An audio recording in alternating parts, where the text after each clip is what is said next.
Yo, what's up, all you bots? What's going on, all my favorite bots out there? GGR Nation, how you doing? It's Stav, another great episode of the GGR podcast, live right now. Thank you so much for tuning in. It's going to be a great one. If you're watching on Twitch right now, what's up? Let's get some boomers up in the chat. You love to see it. Great episode. We're going to talk about Facebook streaming with our guest. We're going to go into the ninja battles that just started on Fortnite this week. We're also going to go on Fortnite a little bit after that. Apex Legends, some Valorant stuff, new God of War that Mendy is the expert on and is going to break down and discuss. PlayStation 5, the first preview is upon us. It's going to be great. Sea of Thieves, little discussion.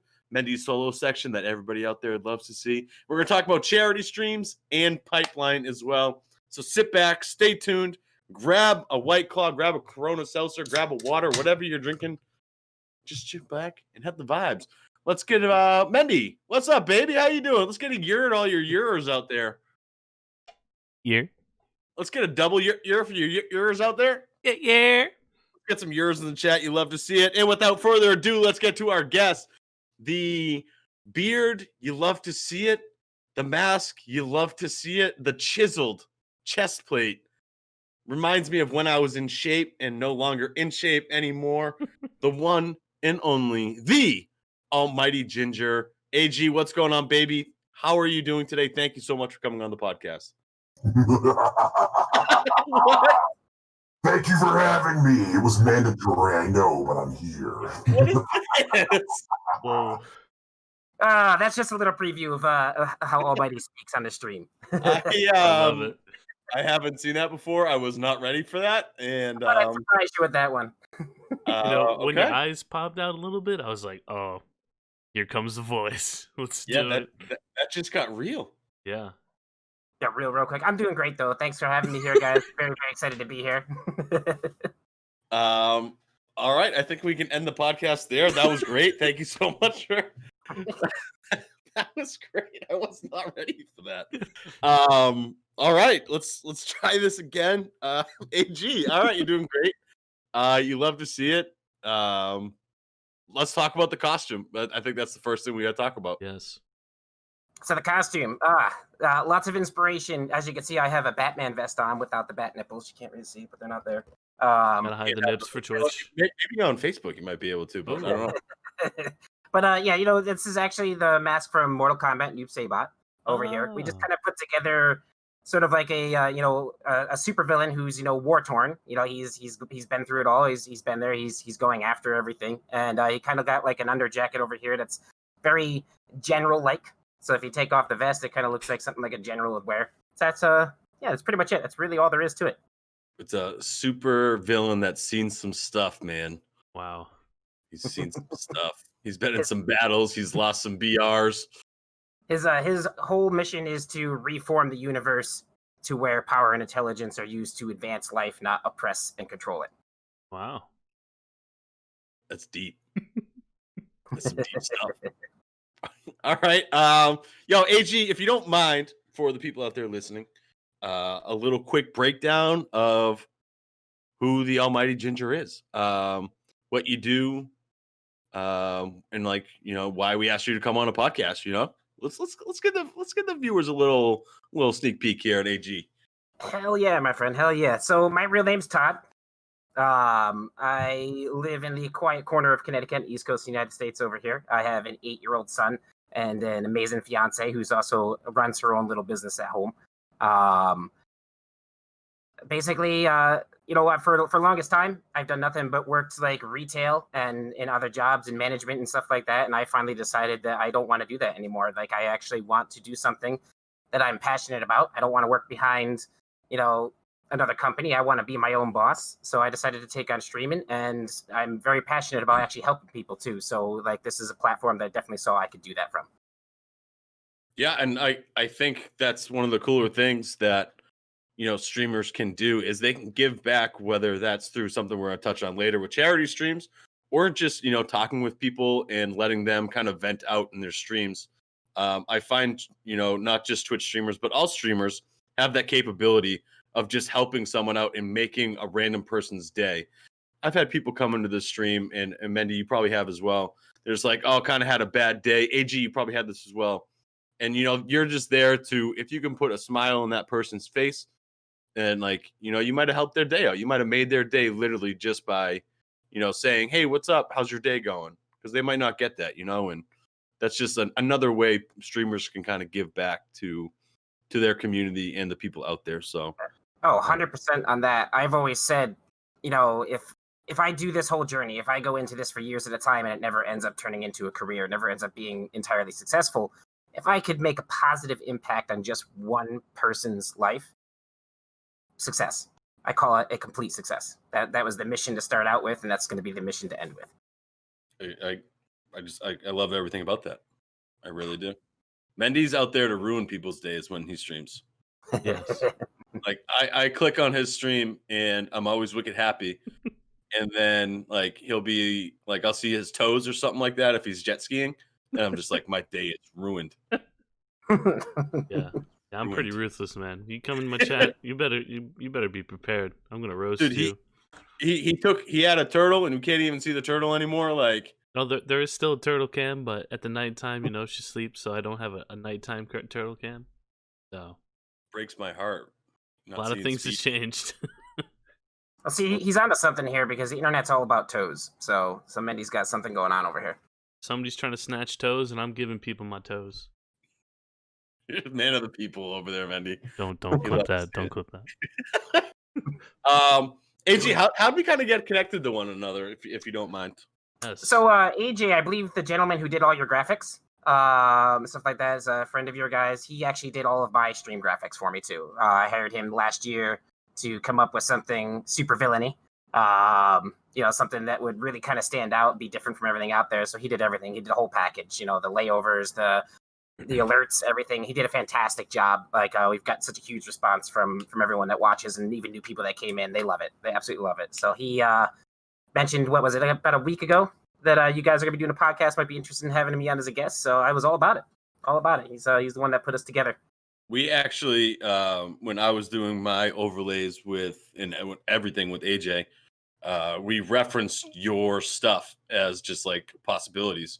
And that's who the Almighty Ginger was. To me, Almighty Ginger was just,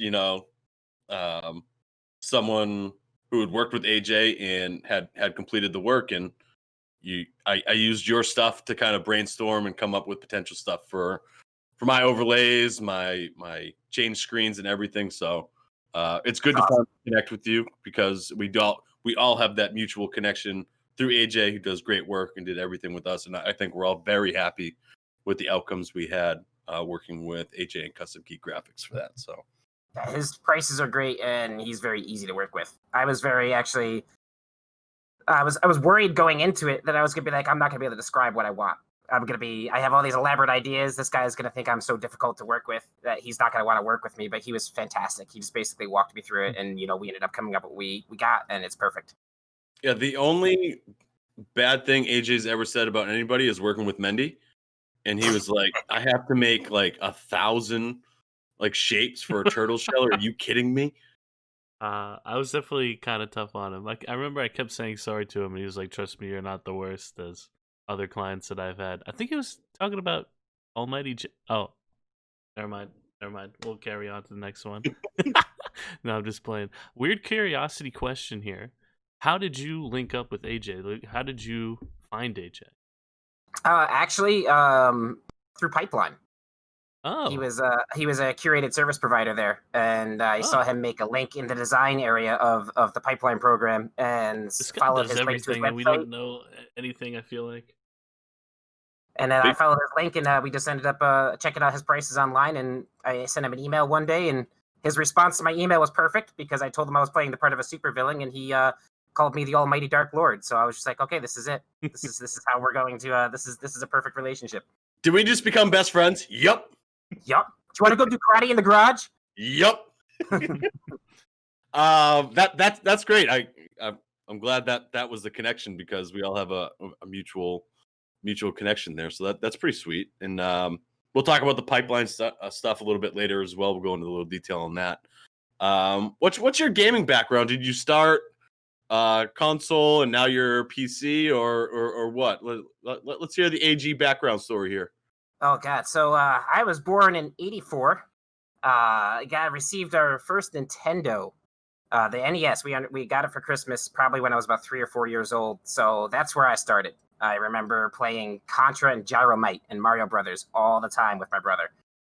So it's just kind of evolved from there, man. I went through all the consoles: Sega CD, Super Nintendo, PlayStation, and then probably early 2000s, we could really afford a PC. So I got my first, actual computer, and I was a PC gamer ever since. Started playing Doom, Quake World Team Fortress, Counter-Strike, everything up through there, and I've just been primarily a PC gamer from there. I wish I made the PC switch like Hmm. decades ago. I really do. Hmm.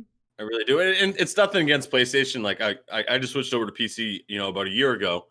And I think both consoles are great, but I never knew what PC gaming was. It was always a myth to me. And now that I'm PC gaming now, I'm just like, bro, like I don't want to play on a console again. Like I don't want to touch it. Yeah. Right now, I'm using as Netflix watcher right now. Yeah. I Netflix and chill with myself all the time, just with my PlayStation 4. That's all my Xbox One is. It's a glorified Disney Plus, Netflix, and Hulu machine. My son plays They're Roblox great for and that. Minecraft. That's about it.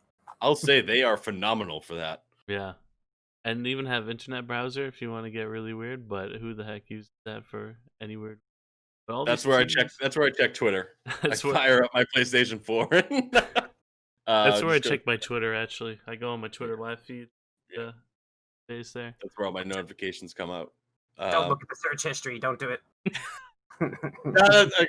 I think that's a very common path. Everybody, and then they get to a point where they switched over to PC. Is there one game in particular that you would say really got you into gaming? Like for me, it was Zelda Ocarina of Time. I think Mendy's was Earthworm Jim or some stupid game that's made up. I don't know. But there's one game, like the first game you can kind of remember of gaming, and you're like, you look back and you're like, that's the game that really locked me into gaming. Super Metroid. Super Metroid on the SNES. 100%. Wait, what's that? What? You're not a Metroid fan? Oh, there's something wrong with this guy. You guys have to stop, okay? Listen up. Everybody else. You know this. I just don't think you recognize the name. Talks to the guest and says, okay, we need to make up video games and just like get Stav really aggravated because he doesn't know these games. I'm flattered you think I'd take it this far to upset you, but it's happened too many times, for it not like fool me once, shame on me, fool me twice, or whatever the saying is. Fool me 15 plus times. All right, I've had it up to here. You know this character. Have you played Super Smash Bros? Super Smash Bros. I have. Okay, you know the one that has like the cannon as an arm, shoots out like. Yeah, never knew what game he was from. It's a girl, but we'll get there. It's her, yeah.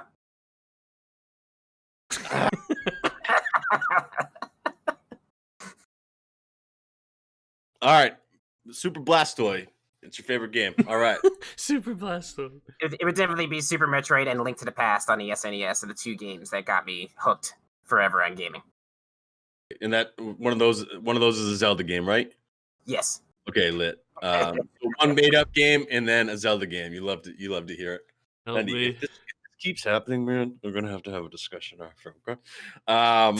No, I know the character you're talking about on Smash because I always used to play him at the time, and it took until today to realize that it was a girl. But well, I've always said like, oh, I love this dude because you could just shoot like random like cannons with it. But now I know. Super Blastoise, that's where it's from. Let's get some F's in chat, please.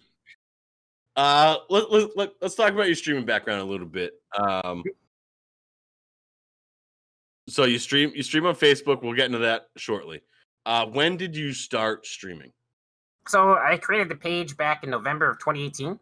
Had no idea what I was doing. Nothing whatsoever. I'm sitting there thinking to myself, oh, I'm going to play some video games. People are going to come watch me. And that's how it works. That is not how it works. So true. So once I started, learning from mistakes and figuring things out, I would say I officially really started streaming seriously of February of 2019, like a few months afterwards.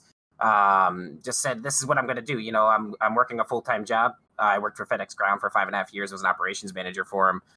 worked nights too. So I would come home from my night shift. I would power up the stream at 9 in the morning. I'd go to like 1 in the afternoon, and I'd sleep and rinse and repeat. This was pretty much how it went. And then, I finally just decided, I was like, no, this is it. This is where I feel the best. This is going to be what I'm going to do. I'm going to be a streamer. I'm going to turn into it. I don't care how long it takes me. It will be a success. I will make it a dream come true. Good for That's you, awesome. Man. Wow. Damn. Did you start on Facebook, or did you start it on a different streaming platform? Yeah, started on Facebook primarily because of Stone Mountain 64. Oh, wow. I knew who he was from his YOLO YouTube videos, his YOLO on the battlefield and all that stuff that he like did. So I yelling knew at who people. Stone Mountain was. Never knew he streamed. Yeah. Never knew he streamed. Same. And then one day he pops up on my Facebook live feed or Facebook feed, and I'm like, wait a minute, that's the guy. That's the dude. The YOLO videos. That's him. He streamed. You can stream on Facebook? What?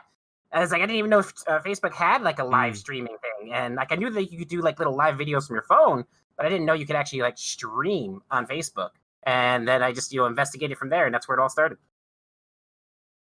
If anybody were to come into your stream that hasn't been in there before, what would they give a little preview of what kind of content they're going to be getting? A lot of goofiness, and if you hit that follow button, you get this. Mendy, welcome to the Legion of Gingers. You've chosen your allegiance well, my friend. That's amazing. Lots of goofiness, lots of crazy things happening. I don't let bad gameplay ruin my good time. A perfect example is a few days ago, we held on to a great CCV during the stream, but I was a dumpster fire of a potato that day. I could not hit a single shot. I could not down someone to save my life. It was terrible. My gameplay was terrible, but we made it fun. We had a good time. We had a lot of laughs. We tried to do some crazy stunts since we weren't really playing well anyways, and it was a good time, and we maintained the crowd and we maintained the entertainment. So that's the kind of thing that you can expect. Even though we play a supervillain organization hell-bent on the destruction of the entire universe, we're a very caring and very supportive crowd. I'll just say this, I'll be a little real talk here. I'm a suicide survivor. So I understand what that's like. I understand the emotions people go through, or lack thereof, to be a better term for it. I don't want anyone to feel like that. So I want to be there if anyone needs to talk. You can come into my chat. I don't care. You got something bothering you? Let it out. Just let it out. Let us know what's going on. We'll talk to you live on stream while we play the game. The whole community is there to support one another. We're there to be there for each other. That's what it's built around. It's a support network that we're building within the stream itself. The game is the medium. The two important parts are the streamer and the community. Those are the two big things. The game is like in the middle. That's not the big part about it. The game is just there for the fun and entertainment, but it's really about us in the community. That's what it's about. That is powerful and awesome. I think the mental health part of streaming is huge. A lot of the guests we've had on all really would like to talk about the mental health stuff. And it gets repetitive at sometimes, but it's something that needs to be said more with the gamers. Not even the streamers, because streaming itself causes so many, stresses in that person's life. Trying to handle all their community stuff while also trying to help out people in the community. Streamers are people as well. They go through ups, they go through downs. Streaming is just something they do. They all have lives as well. And it's when you can support other people, like you were just talking about there, supporting the people that come in. That's huge. And, big congrats on that. It seems like you have a very supporting community, and that's led by example of you supporting the people in your channel that come through and giving them a platform to kind of vent if they need to talk to somebody.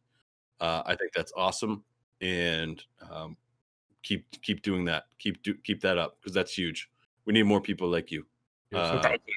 Hearing that means a lot. People don't realize that just coming up and saying, "Hey, listen, man, like, I was having a really bad day yesterday, but your stream made that day better. Thank you." Like that. Like I I've cried off stream before. Like I just turned the cameras off when the stream was done, and I've kind of let it out a little bit because that really means a lot. Those comments mean a lot, so thank you. I've cried on stream before. Yes, Stav has, and we have a whole YouTube video on it. But it was for a very beautiful moment. I'm also almost crying out. All right, let's see if we can keep going with this. Let's talk about the let's do what games. What games did you start streaming with, and then what games are you streaming now? So we started out with PUBG. Yeah, I was big into PUBG, loved the game. It was a super challenge. It was a lot of fun. But PUBG, unfortunately, made me a very angry person. Not the kind of attitude that I wanted to portray, not the kind of person that I wanted to be. The game just made me rage hard. So I actually stopped playing PUBG very shortly after Apex came out and went heavy duty into that because I loved it. Like Apex is very fast paced. It's a lot of fun. It takes a lot of skill to play the game. There's a very high skill ceiling to it. And the movement in Apex is there's no other game that has the type of movement that Apex has, which makes it a ton of fun. Because in a multiplayer game, movement is everything. The fluidity of movement can make or break the game, and Apex has it all as far as that goes. So that's we stream a lot of Apex. That's our core game right now. But then we also do like things like Sea of Thieves. We do that once a week. We also do Overwatch once a week. Like last week, we got 12 of our friends together and we did 6 vs 6 scrims. So it was a lot of fun for the stream. Other times we just get 6 people together and we go against pub groups. We don't play it seriously and competitively as far as Overwatch goes, but we have a lot of fun just running into the casual lobbies and tearing things up. Apex is a very clean game. I love Apex. I don't play it. I played it for a really long time. But I absolutely love everything about it. I think it's a phenomenal game. I was really good at Apex and being bad. Like I was so good at being bad, it was like insane. But I did finish higher than Mendy in the tournament, and my team beat him. So we're having some technical difficulties in here, chat. We might have to scroll to a new video, or just kidding. I would never. That's the thing, though, too, is you could be bad, and you could turn that into everything as streaming. Some of your worst moments are some of your funniest moments. So true. We had a blast playing Apex. We played Apex hard in season 4, and we had a lot of fun playing Apex. Apex is one of those games in pubs you can just kind of just like have fun and wing it. Yeah, like it's not like it's not sweaty to the point that Fortnite is right now, where it's just super sweaty, where you need to go like full sweat mode to have fun. Like Apex, you can just have fun and vibe out for a hot second.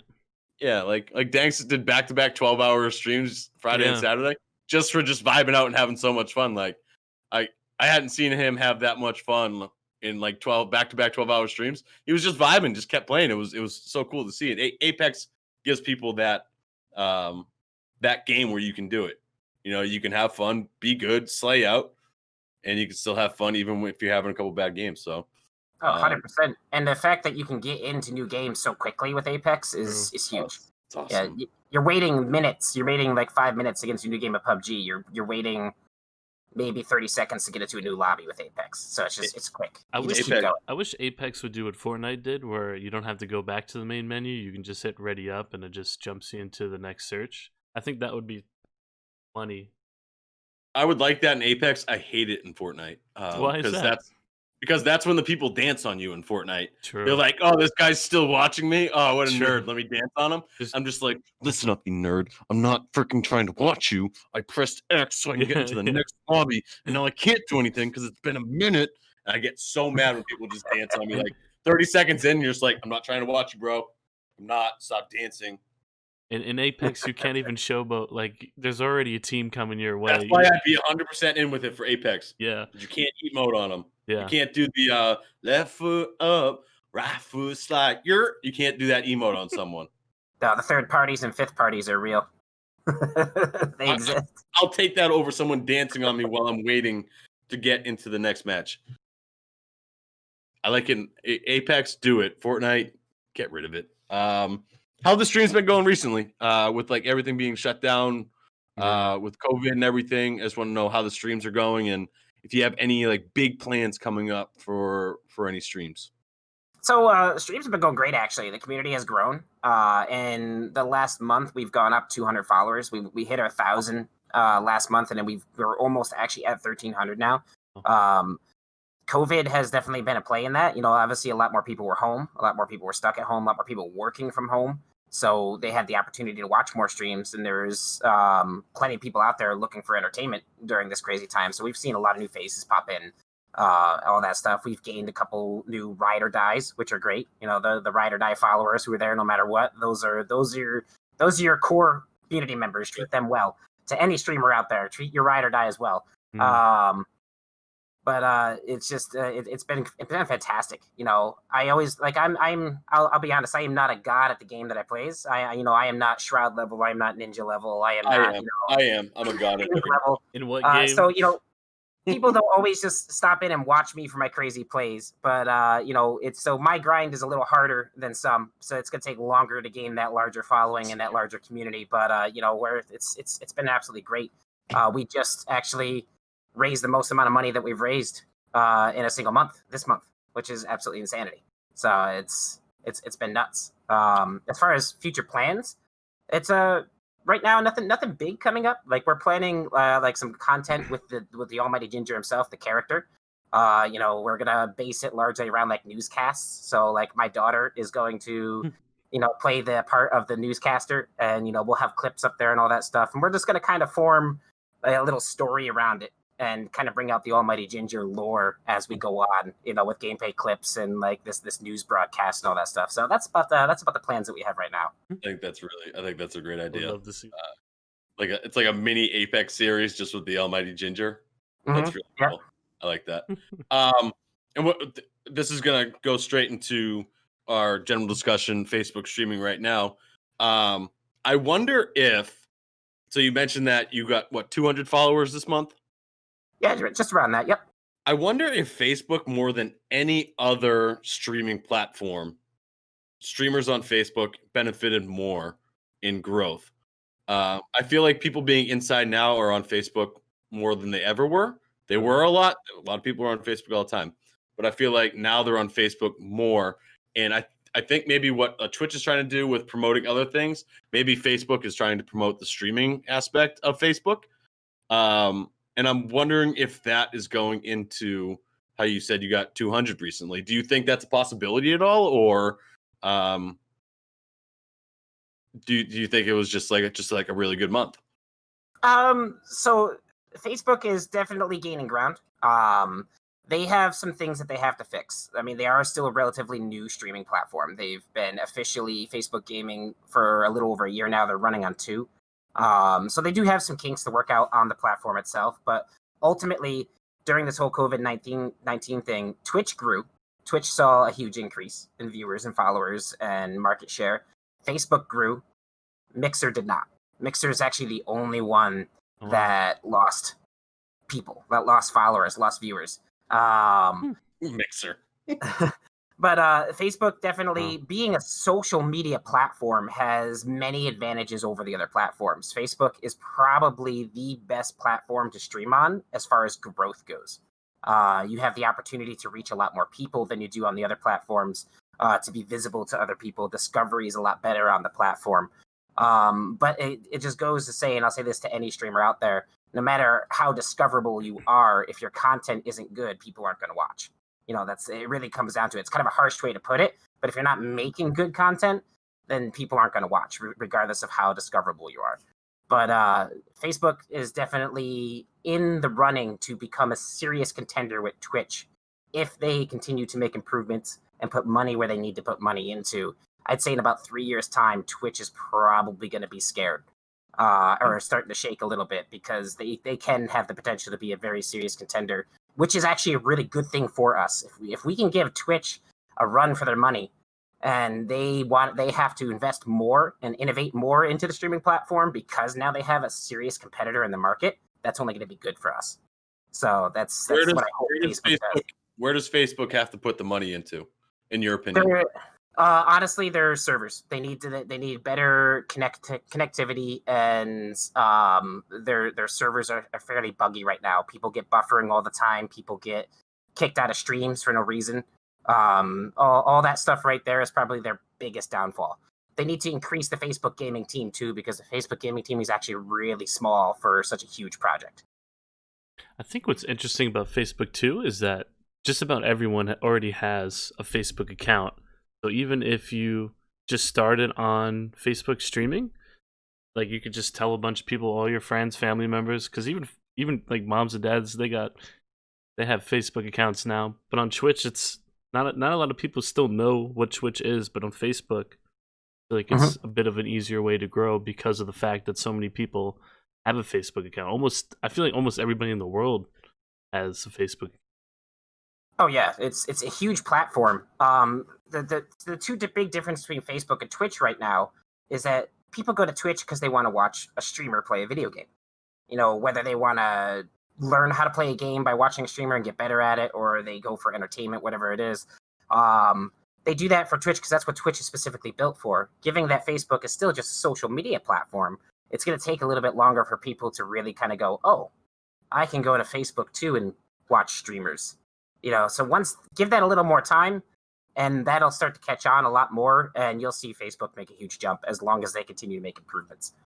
I just think they have so much stuff on their page, and it's like almost in a weird way a distraction.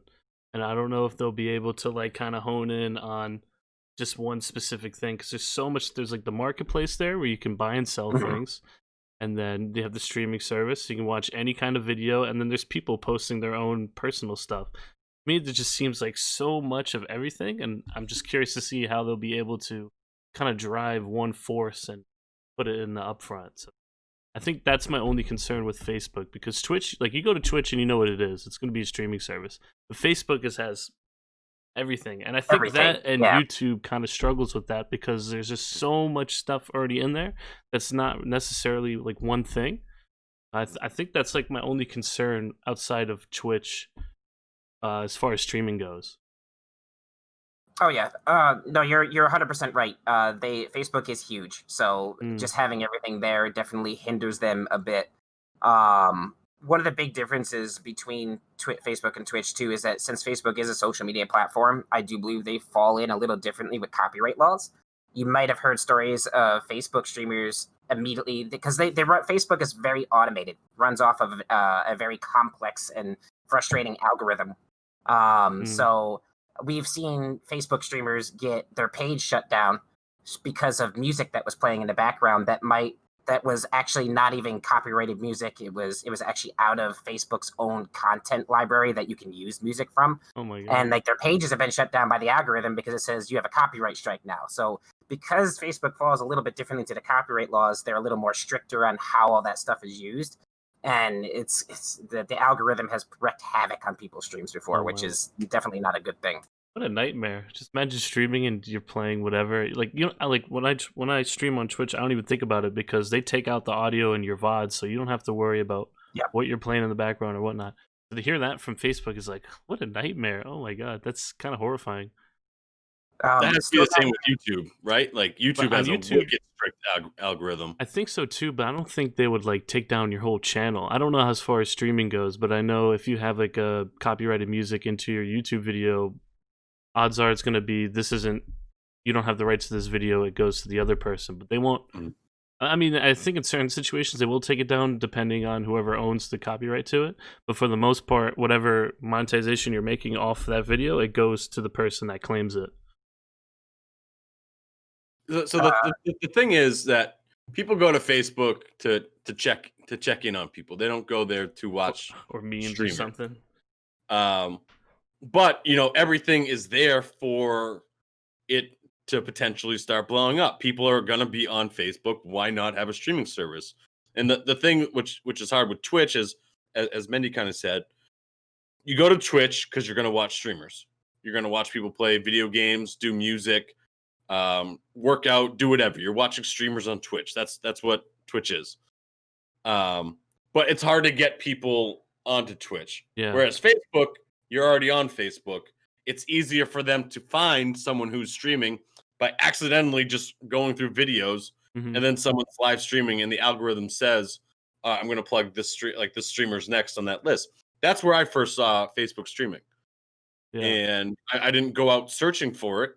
I was just watching videos that everybody does. 2 hours later, you finally finish watching 70 videos.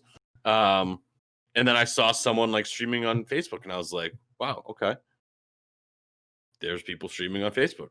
Yeah, it does that. It puts random streams into people's timeline, based off of like what you've selected as like what you like. Because when you make an account, you go through, I like this movie, I like this video game, I like this is my interest. Basically, on your interests is kind of what will get thrown into your timeline randomly. Yeah, I think like I was like searching like how to deadlift 1,000 pounds or how to bench press a car. Like I don't know, but something came up. All right, I have this question written down, AG. Okay, and it's gonna be a deep one. You ready? Let's do it. What made you choose Facebook? Marketing. Marketing, hands down, was the single decision to go onto the Facebook platform. Their tools to put your stream out there are unmatched by any other platform. If I go into my stream insights, if you ever made a Facebook business account, you get those insights of how many people are liking your page, what's going on there. You get all those graphs, you get all that wonderful information that any business needs to kind of really target their audience. You get that for your streams. So I can, after a stream, I could go in and I can break down, where was my peak viewership? Okay, so my peak viewership was 2 hours into my stream. I hit 46 people. Where did it drop? Okay, so it'll show me exactly where it dropped, and it'll show me exactly what was happening in the stream when it dropped.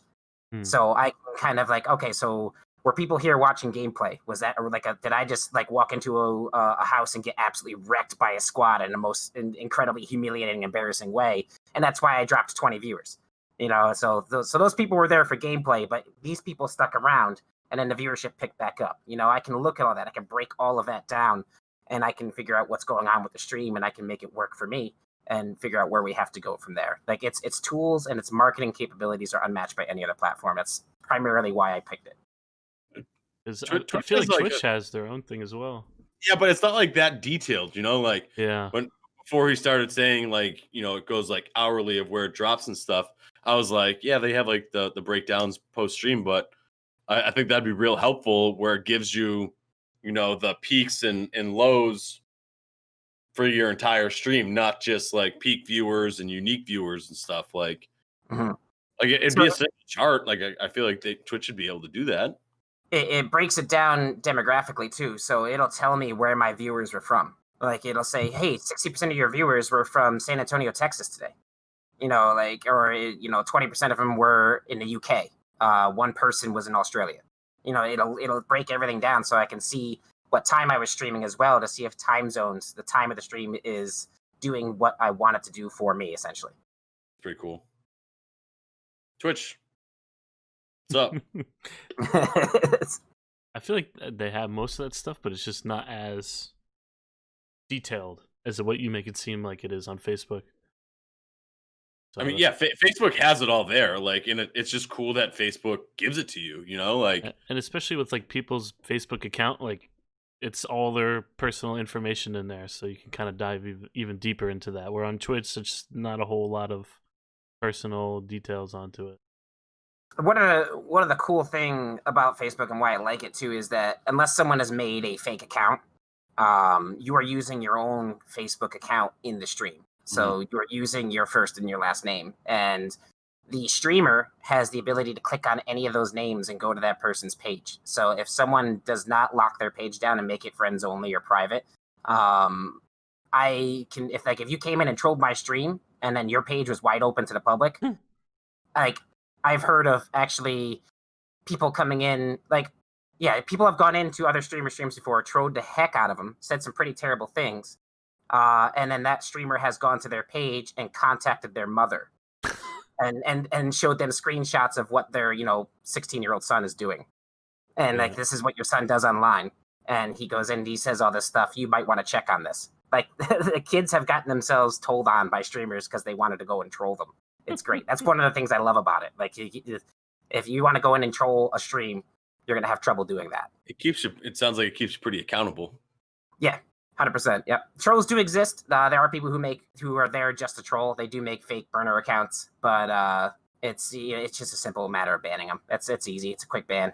Quick get them out of the stream.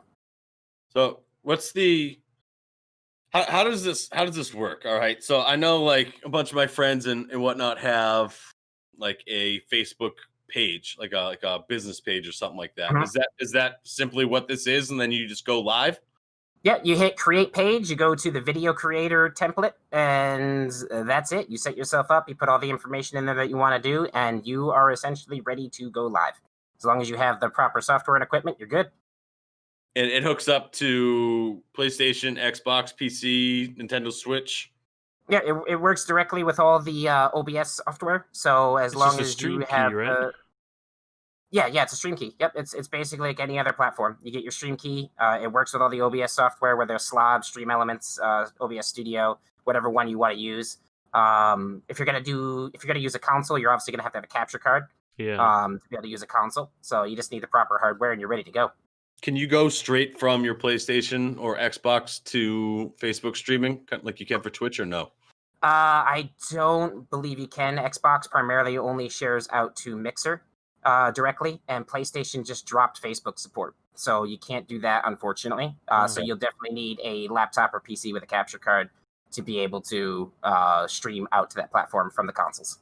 Is there any news in the Facebook streaming community about the new consoles coming out with that capability? Nothing that I've actually heard. I know there's been some buzz around the Facebook community about like the PS5 and the new Xbox coming out, but nothing in depth yet. I feel like they're gonna have their own like Streamlabs OBS kind of setup inside of those things, which I'm really interested to see. I've been trying to get information on this for months now, and I can't. So It's definitely something I think that's going to happen. You're making a solid point. And we're in the era right now that everyone's a streamer because pretty much everyone streams now. That's the era that we live in, and it's just going to become more accessible to everybody with the new consoles coming out. They're pretty much Man. like mini computers now, I feel like, the ones that are Fa- coming out. Facebook might be the wave, Mendy. We'll see, man. We'll see. I think it's definitely something people should keep an eye out for. I think the ceiling is there. Yeah. I think the ceiling's there. Yeah. Now it's got me thinking, and when I think too much, my brain starts to hurt. And when my brain starts to hurt, that's not good for anybody.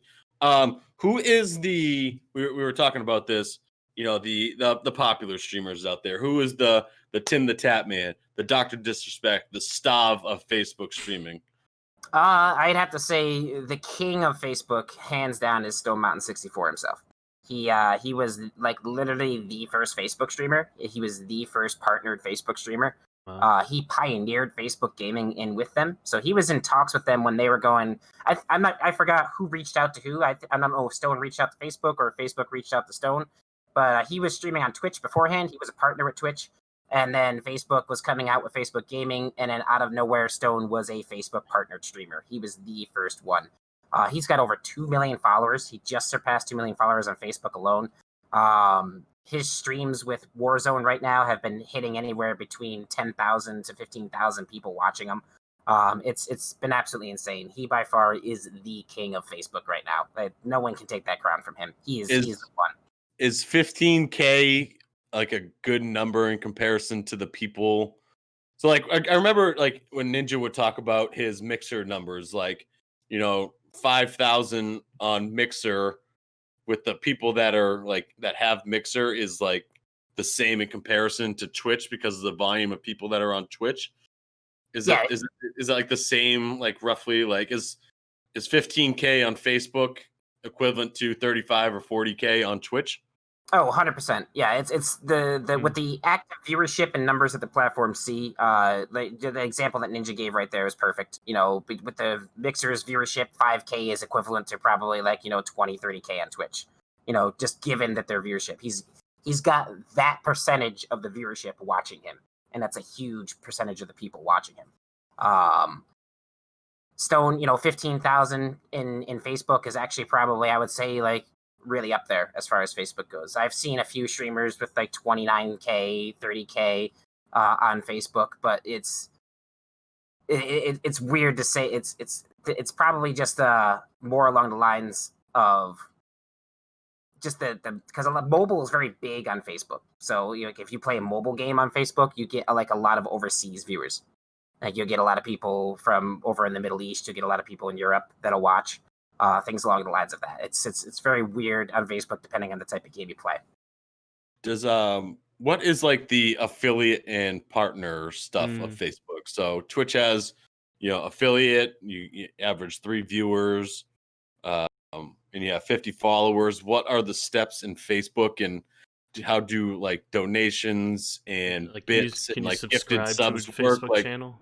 I'm just trying to like figure out what Facebook's side of like the Twitch stuff that we see daily, but that people like. I have no idea how it works on Facebook. So Facebook has the partner program that they currently do not have a roadmap out to yet. It's just kind of an invite only thing at the moment. But they are working. They have stated many times that they are working on a roadmap and like a clear guideline of how to become a partner. But right now, Level Up is the first step you take when you become a Facebook streamer. So you make your page. You have 0 followers. You're just a streamer right there, right then and there. But if the criteria to meet the Level Up program is that you need 100 followers. At least 100 followers, and you have to stream X amount of time within 2 weeks. You don't need like an average CCV at all. You just have to hit that 100 follower mark, and you basically got to comply to the community guidelines. Just make sure you're not breaking any TOS laws or anything along the lines of that. And then it puts you into Level Up, which grants you 1080p resolution to be able to stream in. That unlocks monetization for you as well. So when you get to Level Up program, you get stars, which is basically like bits. And what is it over on Mixer? It's embers, I do believe it is. Yeah. So you unlock stars, which is your bits and embers from Twitch and Mixer, and you can start your journey towards other monetization opportunities like brands collab. So you hit 1,000 followers and you have like a certain amount of engagement with your streams, because Facebook is all about engagement. So they want people to click on your stream, they want people to react to your stream by hitting those likes, shares, comments. All equate to engagement. If you have enough of that, then you qualify for brands collab, which now companies and brands that want to partner with you and essentially monetize you through them to essentially be advertising for them, and try and sell product for them. You could do that now, so awesome. you can get direct with the brands collab. Cool. That's super cool. Wow, love that. The supporter, as far as like subscribers and supporters go, right now they call it supporters. It's not subscribers. Okay. That's the $5 monthly fee. That's currently still invite only as well. So they are still, as they say, they are still beta testing it. They're making sure that they have their back end all situated and that everything's running smoothly. And they're slowly bringing more Level Up streamers into it. But they have said they have the intention of very soon of making that just a regular thing. You hit Level Up, you get the supporter button. People can subscribe to you. Will that then grant you like emotes and stuff and like ad Yeah, stickers. So they call them stickers. Okay. So I love how they all have like the same thing, but like they all have like their own like different bells and whistles for it. We got to be different. But yeah, so you unlock supporter stickers. So anybody who becomes a supporter gets the stickers that get approved by Facebook that you have an artist make. Same deal as every other platform. Gotcha. There seems to be a lot of benefits with this whole Facebook thing, huh? Very interesting, yeah. I have to admit. So you like the benefit is, I think we've gone through you have the people already on the platform. Yeah. So the growth is there. Yeah. Negatives, you mentioned that you think they should put money into the servers. Yeah. And they just need more people working in that field on Facebook. Yeah. Another negative to add to that, don't mean to cut you off. Nope. Their algorithm is touchy. It's very, very touchy. So their algorithm works on how engaging your stream is. So the more CCV you have, the more reactions you have to the stream, the more comments that people are doing, the more the algorithm is going to pop you out there. So when you're starting out and Level Up, you're basically relying on your small following that you have to share you out, to get people to discover you, to see who you are. It's tough to start out on Facebook, but once you get out there, the growth is substantial. That's another thing with Facebook, is that you can share your stream into the friends timeline, but on Twitch you can't really share somebody's stream on like your page or within the page itself. You can host it, you can raid into it, but it's not like Facebook where you can actually share somebody's stream onto somebody else's personal page. That's huge. Bro, I got it. I got to figure it out. Twitch, listen. All right, zoom in. Any zoom. Twitch, you need a timeline, bro. Twitch, you get a timeline on your page? Interesting. Because YouTube's kind of done that as well in a weird way. Because I see people like posting pictures, like YouTube channels. What is going on? Timeline. It's great. A lot of people will share out to groups specifically for games. So that's another thing with Facebook is there's groups. So like there's Apex communities. There's countless numbers of groups out there where people are, talking about the game, having discussions, sharing streams. So you share your stream out to one of those groups and immediately just, you'll see a spike in viewership immediately. People might only stop in for a few seconds, but you get noticed, and that's what it is. Yeah. They say in the world of streaming, you have probably about 60 seconds to make a viewer stay who stopped into your stream. And then with that 60 seconds of them opening your stream up, that's your time to capture them, and you don't even know they're there. Yeah, Stav has said like almost those exact same words as what you just said. You have like that little small window of people kind of coming into your stream, and the question is like, what are you gonna do as a streamer to capture the audience and to make them want to follow you? Why do you think I have all this stuff back here? I suck at video games. I'm terrible. They're all eye catchers. I need to keep that unique viewer in there for an extra 5 seconds. And hopefully I can say something stupid enough that will make them laugh, or I'll do something stupid enough that will make them laugh and potentially stay. Yeah. That's what it's about, man. It's about entertainment. You entertain them, they'll stay. Can you stream on Twitch and Facebook at the same time? Or is it just like one or the other? Because Twitch, you're not supposed to stream. Well, if you're an affiliate on Twitch, you're not allowed to use any other platform. But people still do it. Like they'll do YouTube at the same time. You're not supposed to do it. It's against the COS. In the air quote that one. There's no terms of service in Facebook that prevents you from multi-streaming as a level up streamer. But if you become a partner, then yes, you have to solely stream to Facebook. Twitch terms of service, I believe, is if you stream on Twitch, you cannot stream that particular stream that you just did within 24 hours to another platform, because they own that stream for 24 hours as an affiliate. As an affiliate, So you can't you can, but you can't. You're not supposed to. It's a lot of legwork for Twitch to remove an affiliate. So if you're a small streamer who's still just trying to find, where you really want to be, you're more than likely probably going to get away with it. But I still don't condone it because it is against the terms of service. So do it at your own risk. Yeah. There is a possible chance you get caught and you lose your affiliate status. So shout out to Optimus Magnum. I saw he threw that in the chat and he was interested. So, but being the first non-Twitch person, I wanted to see if, I think that was a very good question, because we've never known what the other ones, but with no terms of service out there, I think, honestly, unless you're partnered by Twitch, you should be able to broadcast yourself anywhere. You're trying to grow yourself.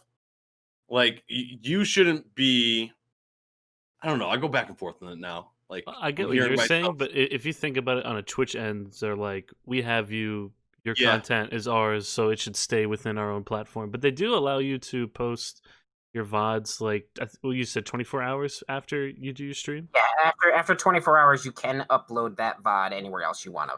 You just can't live stream at the same time if you're an affiliate. Do you think that's because like Twitch needs to go in and like unmute their stuff for like copyright? Like, do you think they're giving themselves like 24 hours to review it? Maybe, but I think it's also to keep the viewership on Twitch. It's so it doesn't go to any other platform, because they're going to be receiving the clicks on it. Yeah, I think it's that initial 24 hours is where any kind of stream or VOD is going to be viewed the most by that person's followers. So that's okay, gotcha. So that's, because I actually come across some of my followers cannot catch my live streams, but they watch my VODs. So that's probably what their main reasoning is for. Is like, oh, he's gonna have followers that aren't always gonna catch him live, but they'll come back for the VODs, and those VODs play ads. Yeah. That's pretty cool. I'm Stabby I'm buckets? Question mark. Facebook? Question mark. Facebook, what's up? Holla at your boy. I was not expecting that. I actually, AG, and I'm sorry for saying this. I wanted to go in and just be like, bro, what are you doing streaming on Facebook? But man, you put some ideas in my head. I have to admit, I'm not 100% sold on it. Not yet. I think I'm just like, I'm thinking, like he said, it's definitely 3 years. opened up my eyes. I'm like, bro, that 3 years thing might be right, dude. Yeah. Yeah, totally. Like if they figure it out, man, like they get more servers up there and everybody's got a Facebook account already. Allow people to play music and not get kicked for playing left foot up, right foot slide. Like funny story about that is the man himself, Stone Mountain 64, actually had his stream shut down once when he was singing. There was no music, but he was singing lyrics to a copyrighted song, and the algorithm picked him up and it cut his stream. Does he have like a beautiful voice that matches the artist? It happened one time. It was funny. So time out. You're playing Fortnite, right? And so they just put that Drake emote in the game, and the actual song plays in the game. Like it's his voice. It's the song.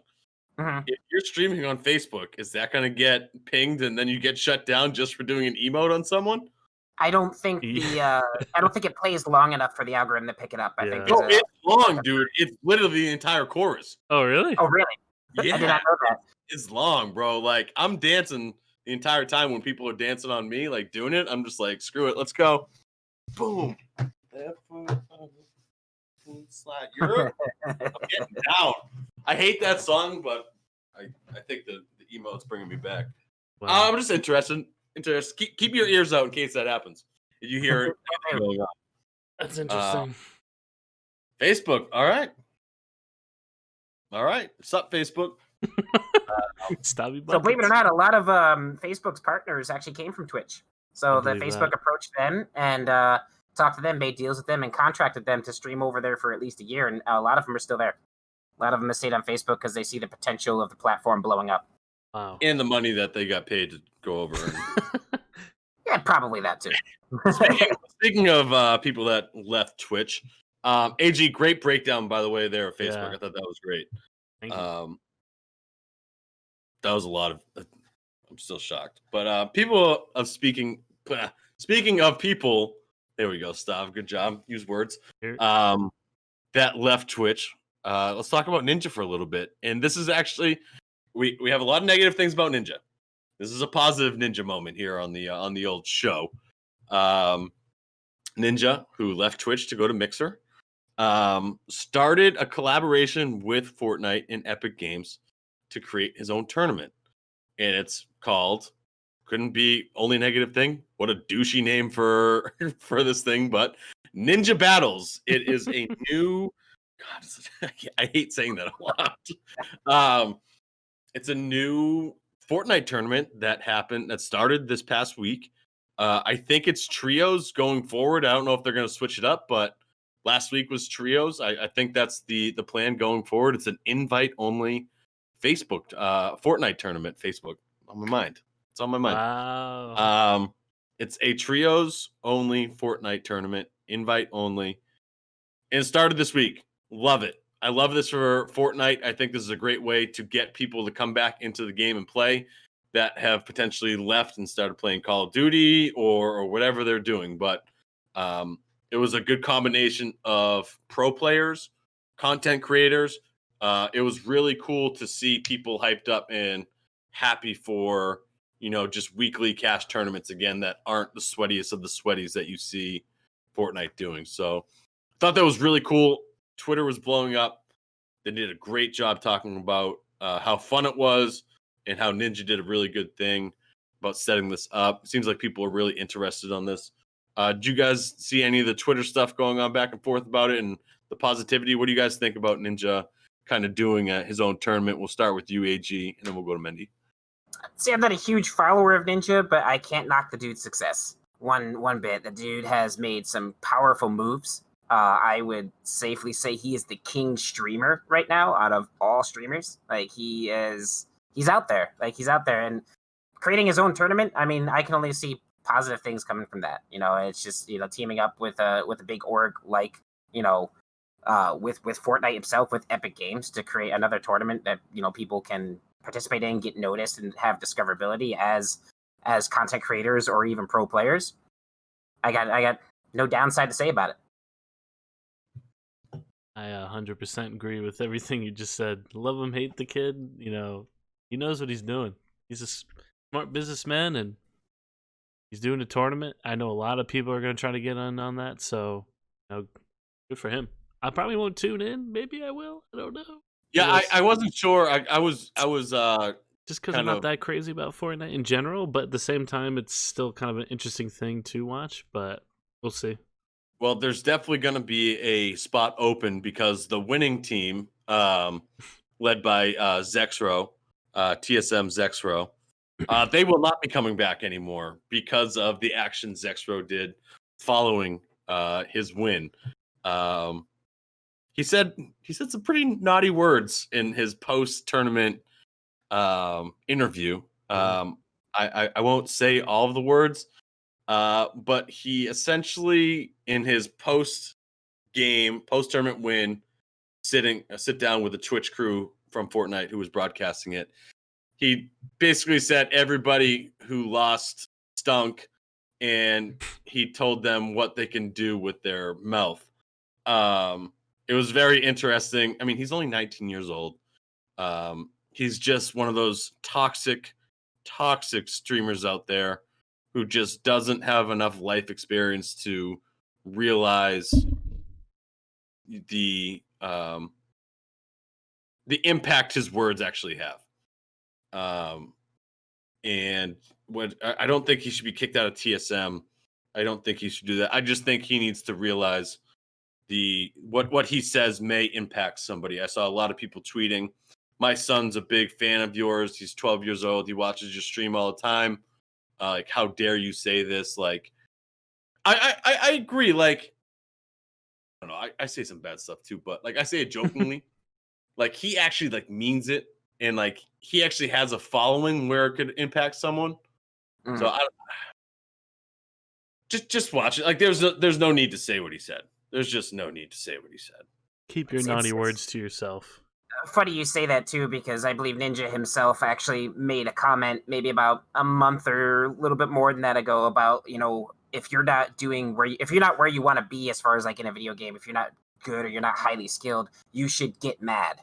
Like, I understand what Ninja was saying, and this is just a prime example of how you need to watch how you word things and how context is incredibly important. I understand what he was saying. He's like, you should be upset with yourself if you're not where you want to be, like, and you should work towards getting better. That's essentially what he was trying to say, but the way he worded it and what he said, every 10-year-old, 12-year-old, 13-year-old that watches him is going to assume he means punch a hole in my monitor, go rip down some drywall, throw a fit, lose my temper, and be that toxic gamer. So he got a lot of criticism for what he said about that, and I think it was well-deserved criticism, because sometimes you just really have to watch how you say things as opposed to what you're trying to actually say. I mean, don't get me wrong. I criticize Ninja a lot because I think the business Ninja says stuff that the actual Ninja streamer doesn't agree with. I think he crosses the line in some of those things. He's family friendly, or was family friendly, and now he's not family friendly when he plays like Call of Duty and stuff. So I just wish there was a little more gelling between the business ninja and the streaming ninja. But I think the streaming ninja is the real ninja. I think the business ninja is a smart businessman who's kind of putting on a fake self of himself. So you said it right. You respect him for everything he's done. He's blown up gaming. He's done a really good job with it. My concerns about Ninja are the real Ninja that's hidden in there, and it's gonna come out sooner or later. And I'm kind of surprised it hasn't come out yet. Dude, watch his Call of Duty streams. Like, if you're watching Tim the Tapman play with him, or like Courage, Like, dude, you hear it, and it's so cringe. It's so cringe. Last Fortnite topic that we'll talk about. Season was pushed back a week. So the event that was supposed to happen yesterday is now happening this coming Saturday, which is the 6th, I think. I don't know. I don't know even what day it is right now. Yeah, I forgot today was Sunday. So it's going to be Saturday at 2 or 3 p.m. Eastern, and then the season will start the following Thursday, which, if my math is correct, which it never is, will be like the 10th or the 11th. I was really excited for the event. I'm hoping they're pushing it back because something happened and they want to make sure it's going smooth. Like the Star Wars event, they found out there was a bug. Half the people couldn't get in, which was a disaster. So if this is to make sure everything's cool and everything's gravy, I'm about it. I have a conspiracy theory. You guys ready for this? No. You guys ready for this? No. I think that what's going to happen in Fortnite is they're going to do what Apex is doing. Rotating maps. Okay. I think you're going to have the old map and the new map on rotating levels. What's the timing on the Apex one? Is it like an hour? So it varies. Sometimes you'll get like 2 hours of Kings Canyon. You'll get an hour and a half of World's Edge, and then you'll get an hour and a half of Kings Canyon and an hour of World's Edge. It goes back and forth. I've seen it actually where you only get Kings Canyon for a half hour. Like I don't know if there's a pattern to it. I can't quite narrow it down yet, but it varies. It goes anywhere from like a half hour to 2 hours of a map. I think that's what Fortnite's going to do. What do you mean by old Fortnite map though? Like the very first season? I think it'll be the original map itself, and like I don't know, like with Tilted Town in there or whatever, but like that's a good question. I can't pinpoint like an exact season that they would go back to, but I just think it would be the old map with maybe some new updates in it, but still essentially the old map with Loot Lake in the middle or something. Oh, tilted. What if it's like the map now and then a completely redesigned new map?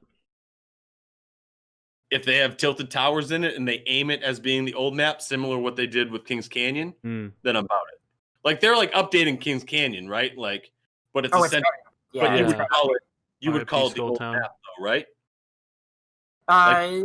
Would you call Kings Canyon the old map and like World's Edge the new map?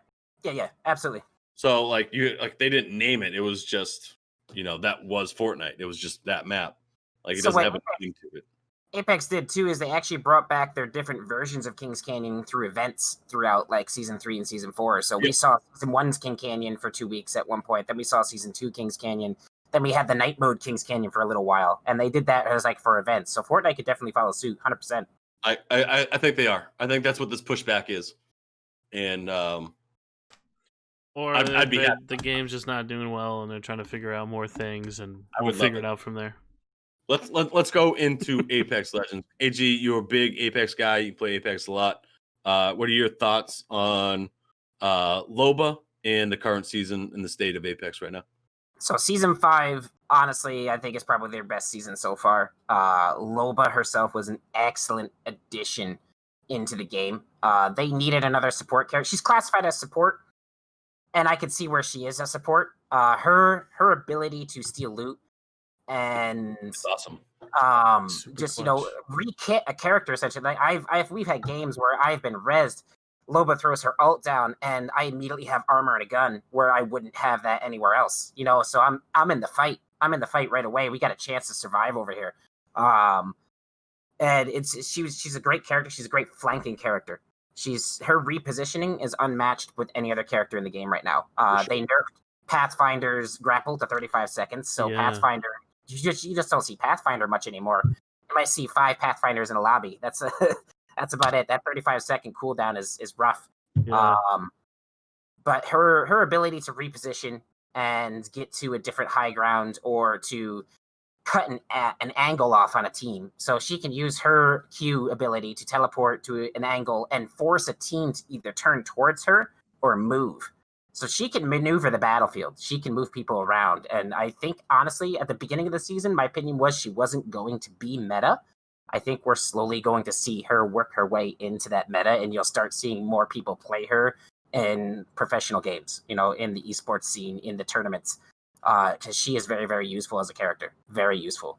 I'm happy to see people obviously using her because I feel like they've whiffed the past couple ones. But I think she works out great in competitive. I think she does help the team enough that she's a team player, but also she helps herself out with launching that ring up there and can completely change positions. That helps the player itself. It also helps the team. You can launch over the team that you're facing and make them kind of turn around, and now they're the ones who are pinched. Yeah. Yep. I think Loba's great. Mendy, do you think Loba's a good competitive player? Hello, Loba. How you doing? My name is Mendy. Ear. We had this conversation last time, and I thought Loba would be like a great character for the competitive scene, and I'm still trying to figure out if it will be. I think it's a bit too early, but I think completely vital character to have on the team. So I'd love to see it in the esports realm. A lot better than Revenant. Nobody plays Revenant, so that's a nice added bonus as well. So, who would have thought in Revenant's pump up video for season 4 huge that letdown. Loba would be the best part of that entire Revenant video? True. The best thing about Revenant was everyone thought he was going to come in super overpowered, and he Yeah. came in incredibly underwhelming. It was, Yep. so pissed. Wow. I think that's actually why I'm not playing Apex, is because I was so hyped up for Revenant, and then I was just let down so hard by the suckiness that Revenant was. He's in a decent spot now. He's definitely not meta. He's definitely not huge in the competitive scene, but his ultimate, I think, is right where it needs to be. And they need to tweak his silence a little bit, and I think he'll actually be a decent character. That's another thing. Like, who crawls around to get to team? Like, who sneaks their way into Apex? It's pretty much run and gun that whole time. You don't do that stuff. You fly in there regardless. It was like, don't care, full send. You can climb a little bit higher on the around. He's just creepy walking around all the time. So with World Edge being back this week, the question I've had since Loba was announced is, when World's Edge is back, will Loba be able to use her ult and get into the vault? And yes. AG, please break this down. What happens when you Loba the vault? So her range, one of our favorite. So I'll say this: one of our favorite spots to drop is Geyser. Geyser is a great place to drop. It typically has. I love the Geyser. It's right next to a vault. There's always a bot guy. with a loot key roaming around there. By where Sorting Factory is, so you can always grab it and go back if you wanted to. But like, her ult has such a range, you can steal from the vault out in Geyser. If you're close to the wall, you can actually throw her ult down and it will reach the vault. Her ult works where you can steal one item from the vault, and then her ult is destroyed and an alarm sounds. So if there's a gold armor in that vault, you can plop it down right after you get equipped, and now you have a gold armor. You have a gold armor, you have a purple armor, you have whatever you wanted out of that vault. You can only do one item again. So after one item per player, or just one item? Just one person. It doesn't per player. Just one item gets stolen. The ult is destroyed, and an alarm sounds in the vault. That's fairly loud. You can hear it from a decent distance outside the vault. So now people know that there's a team there that stole an item out of the vault. There you go, Stav. I think that's really cool. I love the alarm going off. I kind of wish, like, the Loba would like pop up on the screen as being detected by everybody for a little bit. Kind of like you have like a hit out for that person. Maybe. I mean, I could be completely wrong. This is me just spitting off the top of my head. So like everybody kind of knows, like, thief, like kind of like Assassin's Creed type. Like if you get caught doing something, like your status is like a thief for a little bit, like I get the alarm goes off, but like maybe like 30 seconds. How long does the alarm go off for? Like the alarm sound? I think it goes on about a minute. We haven't stuck around long enough to really hear it stop, but we've come back and circled around to that vault before, and the alarm wasn't playing anymore. So it probably goes for about a minute, I would imagine. I would like that to be on the map. for the minute or whatever it is, because then you'll like be like, man, do I really want to throw this down or not? Like, because I don't know if the alarm going off is enough, and Right. you're essentially stealing. Yes, it's only one item, but you're essentially stealing something really cool from the vault. Some sort of like red marker pops up on the map, so everyone knows. Oh, hey, there's a team over there. There's a team over there that stole something. So do you want to? I love the alarm going off though. It just fits right into a thief mentality. I think that's really cool. I think that's really, really cool. All right, let's talk about Valorant, Mendy. You're here. Love me some Valley. New. So as of now, Valorant is off. You can't play it. They closed the beta. In good news, the game is actually still releasing. And that's what, this week? Is that Tuesday? Tuesday, yeah. Tuesday. With that, we're getting a new character, which is awesome. Love that they're already doing that. And finally, a new map. Thank you. And a new game mode too, I believe. So, and this is the pubs, right? The pubs is limiting the amount of games that you play. Love it. Yes, they finally listened to me. They've been listening to this podcast. They've been hearing me saying that for every every game week go down, and you're getting that. Loving what Valorant's doing right now. Love that. So new map. Not much has been leaked about it. There is a preview of the new character on the new map. Really excited for the entire thing. I watched the video maybe 20 times. Loved everything about it. Raina is the new character. Look out, Loba. There might be a new e-girl on the scene. Raina's it. Benny, you watched the video. I did. What do you think her characteristics are going to be? Because my thing is, I think she gains health after a kill. Yeah. I think you have two options. I think one option is after a kill, you can heal yourself. And the character that you play, Breach, he puts down like that pack and everybody shoots faster. Yeah.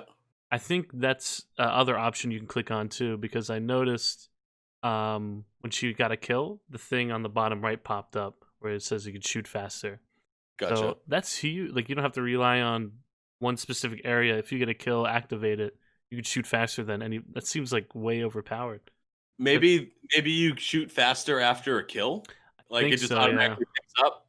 I think so.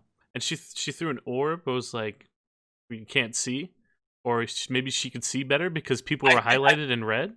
I think the orb indicates where people are. I'm assuming people could shoot it down, or does it just stay there? So many questions. Because their orbs like came over their heads, so like she knew where they were once they came into like plain sight. Yeah. I don't want to speculate too much. If she can see where people are, damn. But I think it has to be in the view, like the same thing with the arrow concept. So it'd be like Sova in a way, like a recon person. In the camera and stuff like that. That'd be pretty overpowering. I don't play the game, but I've watched enough of it. In a game like Valorant, positioning is key, and anytime that you have a character that can give away a position, that's a game changer. Totally. I'm big. I like what Raina's putting down. Interested to see their first new character. Hopefully, it's usable. Because there's some characters that I just don't really care for. But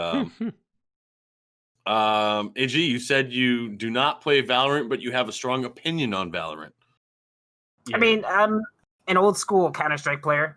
I'm probably a little biased with my opinion because I got really tired of the Counter-Strike type gameplay and the arena type gameplay that it is. I played it for so long, and I watched enough Valorant, and it's to me it's too slow pace of a game, and it just slow pace. purely based on holding angles, and it just doesn't feel like a good game to me. I mean, I'm not knocking Riot. They made a solid game. I can't knock the development of the game. I can't knock, how well polished it actually is and how well it's doing. But I just for me, that type of game does not excite me anymore. It does, and I think what happened with Valorant originally is that it was really, really hyped because it wasn't a BR. It wasn't a it wasn't another battle royale. It wasn't the typical stuff that's been coming out. It was a new game. It was like Counter-Strike, but it had superpowers like Overwatch. So I think that's what really kind of started it off. But honestly, I do not see the game lasting incredibly long. I don't see it really holding ground for long. So my stance was, Wow. I think the competitive way, I think it's going to be there competitively. But in order to keep people playing it like myself, who's not going to play competitive modes, they needed to shrink down the amount of games that it took to win. And it's at 25 max, first to 13. I thought that was too long. If you can put that down to 15 or 17, then I think I would find myself playing more. So I'm not locked in for 45 minutes. Yeah. I'm locked in for 20, 25 minutes, just like a regular BR right now. I don't want to be stuck playing a game for 45 minutes. 7 rounds each would be perfect, and then a tiebreaker at 15. Like, it's perfect. I think that's the wave. Totally. I was way out in Valorant. I ended up falling in love with it. I use a shotgun, and it drives me wild. It drives the other teams even wilder. Who uses a shotgun? I do, and I've now transitioned over to the shotgun as well. It worked for a while. Of the people that we play with now, they either Bucky's or Judge. Yeah, Bucky's Judge early. Which is shotguns. Yeah, I like Valorant. I like Valorant. I feel like a lot of people had the same reaction to Stav, not interested, didn't care much about it, and then once they tried it, they're like, oh, it's kind of interesting. So, AG, I know you're not that crazy about it, but I'm just going to say, at least try it out. I probably will at one point. My motto is I don't knock it until you try it. I just, I was able to watch a lot of it. Didn't really have interest in getting involved in the beta. And it just to me, just from watching it, I'm just kind of like, meh, it might be fun once in a grand while. Not even sure if I'll stream it, but just to hop in a lobby with friends here and there. Because I do play plenty of games off stream that I usually don't stream. So, that might be something like that, but just nothing I can see myself getting seriously involved in or dedicated to. I unfortunately think that Warzone is going to hold the mantle for quite some time right now.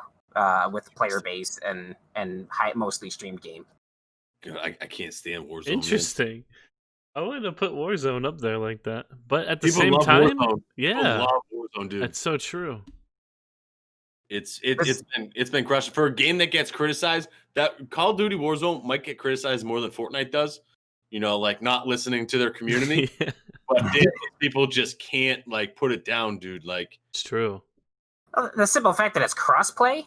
And you can play with your friends, PC, Xbox, and PS4 can play together. I mean, we don't play Warzone, but we do Modern Warfare follower games on Saturday. So that's just solely to get everyone in my community the chance to come in and play. We can get together, we can have some fun, we do some custom private games. I think a lot of people enjoy Warzone strictly because it's easy. And it's difficult on a scale of numbers, but its shooting mechanics are the easiest shooting mechanics out there in any game to date. Every gun is a laser, hands down. Any gun that you have is a laser beam. So that's probably why the majority of the people do play it. And you can run around with RPGs and C4s.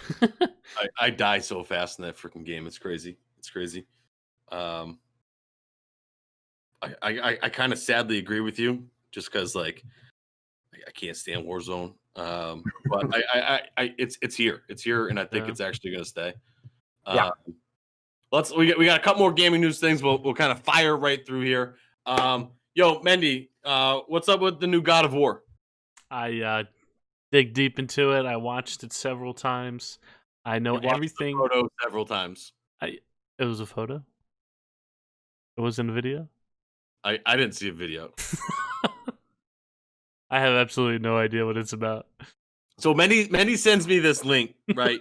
And he didn't look at the link at all. He just sent it out there, and it's like a rumor of a new God of War, like God of War Ragnarok.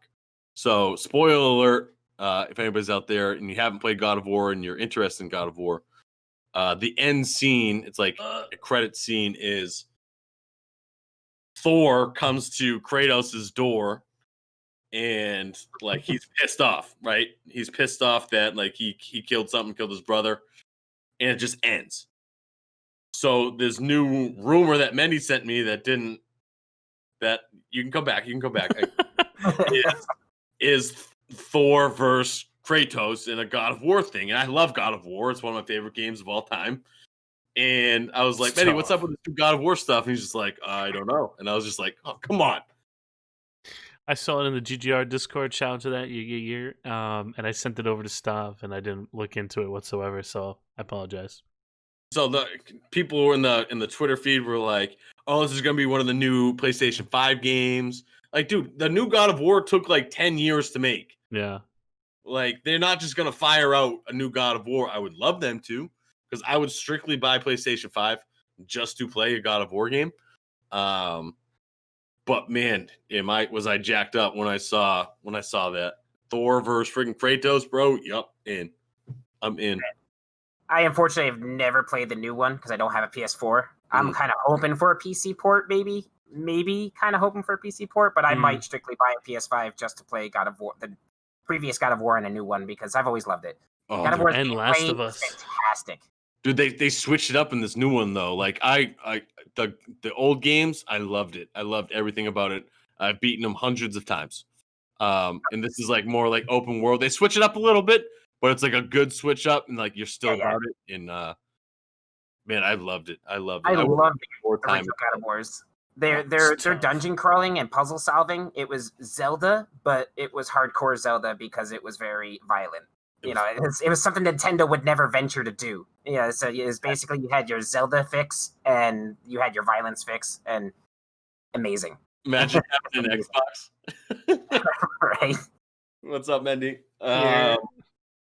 Speaking of PlayStation, PlayStation 5 Future of Gaming preview coming June 4th, 4 p.m. Eastern, 1 p.m. Pacific, if I have my times right.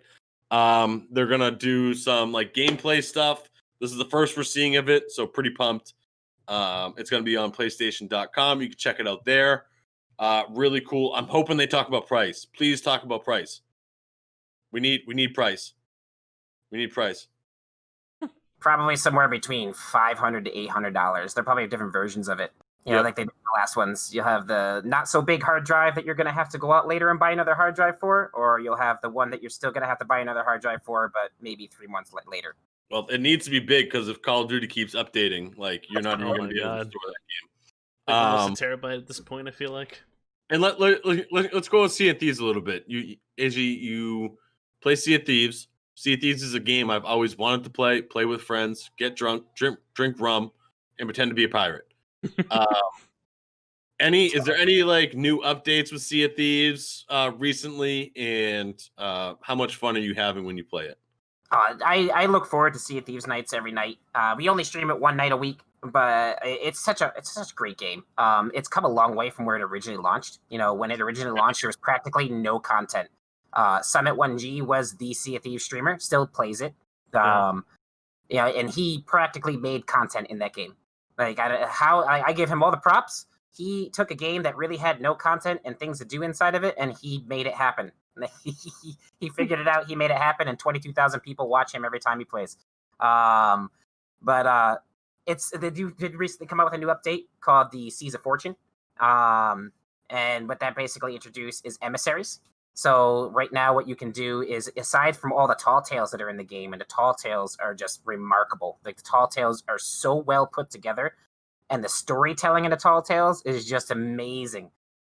Given the fact that Sea of Thieves is a open PvP game, you can be attacked at any time from other players. You can alliance with other players at any time if they agree to it, but they can betray you at any point in time as well, and totally steal all your stuff and sink your ship.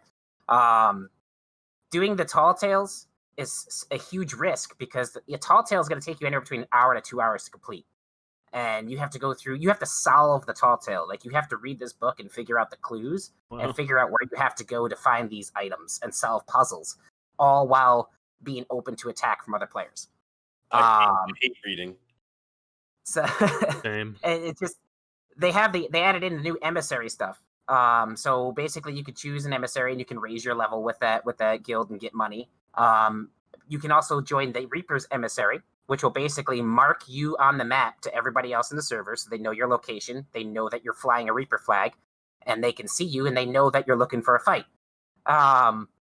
If you get your Reaper emissary to level 5, you can now see every other person who's running an emissary flag on the map. So you have all these other ships' locations on the map that you can go and just bully and have fun sinking and stealing all their stuff. It's absolutely, it's great. Running around, like we've come into so many situations. We pulled up on another galleon. So a galleon's a 4-player ship. It's the most well-equipped ship. It has 3 decks. It's got the upper deck, the middle deck, and the lower deck. It's hard to sink, but if you put enough holes in it, it's really hard for the crew to keep up with it. So it has its advantages and disadvantages. Has 8 cannons, so you can really go to town on a ship if you really want to. But we pulled up against another galleon. We opened fire on them. They were screaming diplomacy, diplomacy, diplomacy, diplomacy. We're like, we're pirates! There's no diplomacy here! And at that time, one of my buddies was sneaking on their ship with a keg barrel, and he blew the ship out of the water. It was absolutely hilarious. It's so much fun to go around and just pick on people. It's great. I need to play this game. Like, this game is right up my alley. Wow. It's been out for so long, too. I feel like I've been sleeping on it. Dude, I literally just want to drink rum and just go around saying, where's my rum? Why is all the rum gone? Where's all the rum gone? Parlay. If you can't find other players, there's so much more to do in it, too. Like, last Wednesday, we just did a Fort of the Damned, and the Fort of the Damned is no joke. So to unlock the Fort of the Damned, you have to die in 6 ways. You have to get killed by a shark. You have to get killed by another player. You have to die by lightning. You have to die by fire. You have to die by poison. And you have to die by a skeleton. So when you go to the ferryman, like Davy Jones' locker with the ferryman, you have to hold your lantern up to the middle flame and get that color flame. And a different color represents a different way that you died. And you have to put that lantern on your boat. Go to the Fort of the Damned and light all the lanterns with the different colors. And then put a ritual skull in it. And you start the Fort of the Damned. And it's this long, long, very difficult fight against skeletons and a captain. And at any point in time, anyone can roll up on you, because when you start the Fort of the Damned, a big skull appears in the sky saying, hey, look, people are doing the Fort of the Damned. It basically announces that you are vulnerable right now, and anyone can come and jump you at any point in time. So you're doing this, you complete it, you get all the loot. We were literally going back to the outpost to sell all of our loot that we got from the Fort of the Damned, and we got attacked by a kraken, a ghost ship, and a megalodon all at the same time. We ended up losing everything. It was absolutely insane. It was absolutely ridiculously insane. A kraken, a megalodon, and a ghost ship. Yeah, Lit. all at the same time. Sea of Thieves, baby. Why is all around? We were handling it really well until the kraken wrapped itself around the ship and cracked it open. So it was not a fun time at that point. Why is all the rum gone? Man. The rum is always gone. Wow. I think I F with Sea of Thieves, baby. I really think I did. Man, that just sounds like a blast to do. Wow. Well, you could definitely solo it. So they have 3 different ships. You got your sloop, your brig, and your galleon. The sloop is for 1 to 2, the brig is for 2 to 3, and the galleon is for 3 to 4. A sloop, a well-crewed sloop with 2 people who know what they're doing, can sink a galleon. Yeah, I could probably do that. Because the sloop is way more maneuverable. Like it can turn on a dime. It can outmaneuver a fully equipped ship, but you have to know what you're doing. You have to be good. No, I'd be the captain that just like yells at people and be like, Mendy, scrub the deck. Rawr, scoot, grab me my banana. You can shoot yourself out of your own cannon onto other people's ship. It's great. We gotta get this, dude. We gotta get it. I'm big about it as I download it right now. No, that's awesome. Thank you for that breakdown. No problem, man. Gaming news. That was a good little gaming news section. We got everybody's favorite point of the podcast. It's a little switch up right now, but the Mendy solo section of the podcast. This is Mendy's time to shine. Mendy, take it away. Alrighty, here we go, ladies and gentlemen.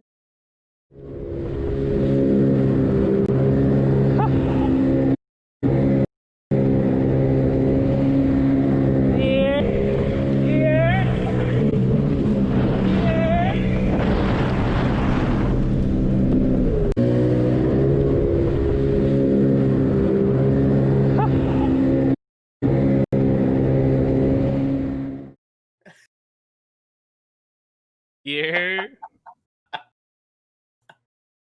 Here. I'm so glad you put the life vest on as well. So for the people that are wondering what the hell just happened, that was Mendy live streaming his jet skiing adventure from this week, and I went to his VOD to watch him shred the open lake, and he said "you're" at one point, like when he first got going, and I went to clip and I go, no, Stav, he's gonna triple "you're" me later on in this VOD. And 5 minutes later, we got that right there. And I was so happy I waited because he literally just did it. And when I sent it to him, and he just goes, dude, I didn't even realize I said it. Like he was just so in the zone and was just ripping yours out there while doing circles, just like, you're. I was dying laughing. Big years, man. Big jet ski years. Hopefully more streams for jet skis on the way. That was unbelievable. And you Never triple-yeared it too. I triple-yeared it. And I had... Never got to ride a jet ski. What's up? I've never ridden a jet ski. I've always wanted to. Probably the best thing I've ever bought in my entire life is that jet ski. Triple freaking year. Absolute. Dude, I was dying for 10 minutes just with the triple year. Oh, man. That's so good. Mandy, that was a 10. Your solo section this week was a freaking 10. Good job. Brilliant. It only took like 10 plus episodes. Oh, that was so good. All right. Thank you for that. All right, let's get into some charity talk here. And we want to do the charity. What light do you have going on over there? What? I got LED lights now. Oh, it's blinding me. You guys can see it, but the stream doesn't. I'll turn it off. It's okay. Put it a different color though. What color you want? I'll dim it down. Maybe just don't match me, bro. Like get your own color. All right, I'm a big. We're gonna AG's go blue. got green. I got blue. That's actually nice. Blue's nice. Thank you. It makes it look like the water's next to you, like by the lake. Yeah, over there. Yeah, big about it. Let's talk charity streams. And AG, if you don't mind, you mentioned something to us, which is why we want to talk about this. If you don't mind talking about what you do for charity on a monthly basis, so please let us know. So I'll go into why I made the why I do what I do and how I do it. So watching streams before I started streaming, there's always streamers out there doing charity streams, like, a few times a year, or like, hey, anything we raise within these 2 days goes 100% to charity, goes to this. And I thought it's always fantastic, and I'm not knocking them for that, so don't stay with this. But I always thought to myself, how can you do it better? Like, how can we make streaming for charity so much better? And I just thought to myself, well, let's just give away money monthly. Let's do it. We'll take a portion of any donations that come in to support the stream, and we'll give it away to a new charity every single month. And then, the stream didn't start out that way because obviously we didn't have monetization, we didn't have followers, we didn't have the viewer base to support something like that. But as the stream grew, actually, it was towards the end of 2019. It was right around September, October, where I was like, okay, I think we've got enough of a following. We've got enough people who actually like support what we do. We can start doing this. So we started out by, because it was getting close to Thanksgiving. So we started out, it's like, hey, we're going to set a modest goal of $200. 100 of it is going to go to putting a Thanksgiving meal on someone's table this Thanksgiving. We're going to give it out to a local food pantry who, donates all this food and gives it away to people, less fortunate people who, don't have the money to make a good Thanksgiving meal. We did that. Our next one, it was right around Christmas time. So we were just like, let's help out the kids at a children's hospital. So we, again, set a $200 donation. We ended up getting 400. So 200 of it went to purchasing toys for kids who are stuck at the children's hospital for that holiday season, to help make the holidays a little bit easier for them. And then, we set a $400 goal come January, and we're like, we're going to do the Wounded Warrior. Nice. And we ended up actually making about $900 off of that one. So 450 of it went out to the Wounded Warrior. And, we've been just doing different things ever since. We did NAMI, the National Association for Mental Illness, on February. We didn't do one on March because unfortunately I was involved in a car accident and I had to consolidate any of the funds that I could possibly get to make it through that month. So we had to hold off on doing one for March, but April we did the Suicide Lifeline. So suicidelifeline.org, we ended up donating, I think, around 300 and something to them. And then this month we are actually doing a domestic abuse shelter. And this month we have had our best month so far. Out of anything, we have raised $1,300. So 650 of it is going to go out to support this domestic abuse shelter that helps people helps everyone, kids, men, women, because the domestic abuse is everyone. It's not just a particular person. It helps them get their lives back together, when they escape from a situation like that. So that's what we're going to do. We're going to be able to donate 650 to that domestic abuse shelter. And we do it just because believe it or not, we've gotten hate for this. We've had people come in and tell us what we're doing is just baiting people, is just trying to, get people to give you more money. And it's just like, people don't understand that sometimes good people just want to do something good because it's the good thing to do.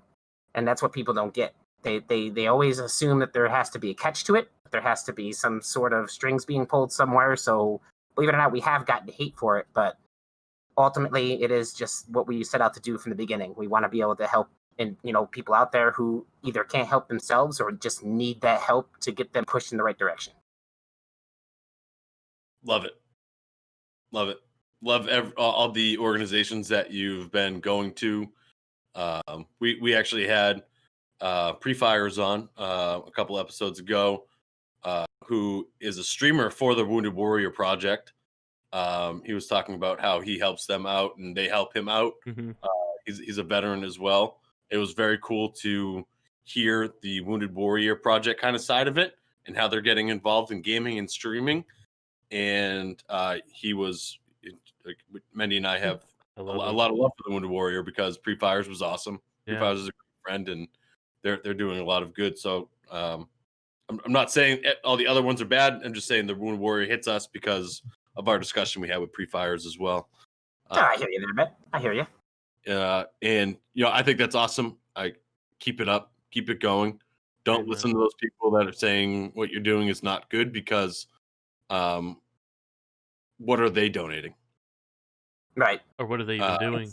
It's always been a topic I've argued against. People go, what are streamers contributing to society? And then you point them to, do you know how much money has been raised for charities and nonprofit organizations through gaming and streaming alone? Right, just point them to Lupo. All you have to do is point them to Lupo. Yeah. And just say, it's not even, I compare like sports to streaming a lot because like some people, they watch sports because it's a break for them. That's their mental health escape. That's what they do to, make the rough days go away, to make everything bad that happened melt away. Same with streaming. People watch streamers playing video games for that same reason. So it's a contribution to society in and of itself. No, it's great. And if people were to start a charity or a charity stream, like you do it over a month, and you choose the organization, you do your research and choose the organization. How would you tell people, like, give them maybe like the steps they would need to take to do a charity stream? It's actually super simple. A lot of big organizations, like we'll say, for instance, St. Jude's. I actually had pulled it up over here on a webpage. So like St. Jude's has something, you go to tiltify.com. They have their own little setup there already that will give you a link that people can click in your stream, which will donate everything in the proceeds to the St. Jude's organization. It's super simple to set up a charity stream. There's things you want to know going into the organization you're going to donate to. If they aren't valid as like an official charity, then your donation will not be tax deductible. So any streamer out there who's getting donations, understand this, you have to report that to the IRS come tax time. You have to report any income that you get to the IRS as far as that goes. And if you have donated any of that money to a charity, if the organization is, seen as an official charity, then you will get a reference number that you can put in to essentially have that amount that you donated in your deducted in your taxes. So you won't have to pay taxes on that amount that you gave to the charity. So just be wary of that. But it's really easy to set up charity streams. You can either just do the direct donation yourself. You can collect the money and then do the donation. A lot of people really enjoy seeing proof that you did it. So usually when we do our donation, I take screenshots of the pages that don't have any personal information on it, saying thank you for your donation, of this X amount of money. So we'll do that. We'll post that information up there so people know that we did the donation. But just be legit in what you're doing. Don't say, hey, we're going to do a charity stream here and then take all the money and run, because that's actually fraud and you can get into a lot of trouble with that. So definitely don't do that. But charity streams are very simple, very, very easy to set up. Just do your research in your organization, make sure it's something you actually want to support. And a lot of them actually have donate links already set up, so it's very simple for you to do. I like how they make it easy. Yeah. So but they recognized very quickly that streaming and the esports industry was going to be huge, and they mobilized to make it easy for stuff like that. I'm a big I'm a simp when it comes to that stuff. So if it's easy, if I can do it, and I know a lot of people say this, if I can do something tech wise, trust me, you can do it. I know a lot of people say that, but they're lying. Trust me, if I can do it, Mendy gets so mad at me for my lack of knowledge in basically anything. So it's something that Mendy and I would like to do together. And I'm glad that you mentioned it because I wanted to talk about it. Any future crazy plans that you got for it? You just gonna keep it the month to month, picking organizations, or you got anything up your sleeves over there behind that chest plate? It's that's highly technical foam armor. The R&D department worked really hard to get this going. But we actually we were talking actually about with the community. I involved my community in a lot of things that we do. Again, I worked for FedEx Ground for 5.5 years. I was a operations manager for them. And part of being successful within that company was being respected by the people working underneath you. So to do that, I was very honest and transparent about everything. And I believe honesty and transparency is everything and anything inside of a community. So I involve the community a lot in what we do. I talk to them on stream.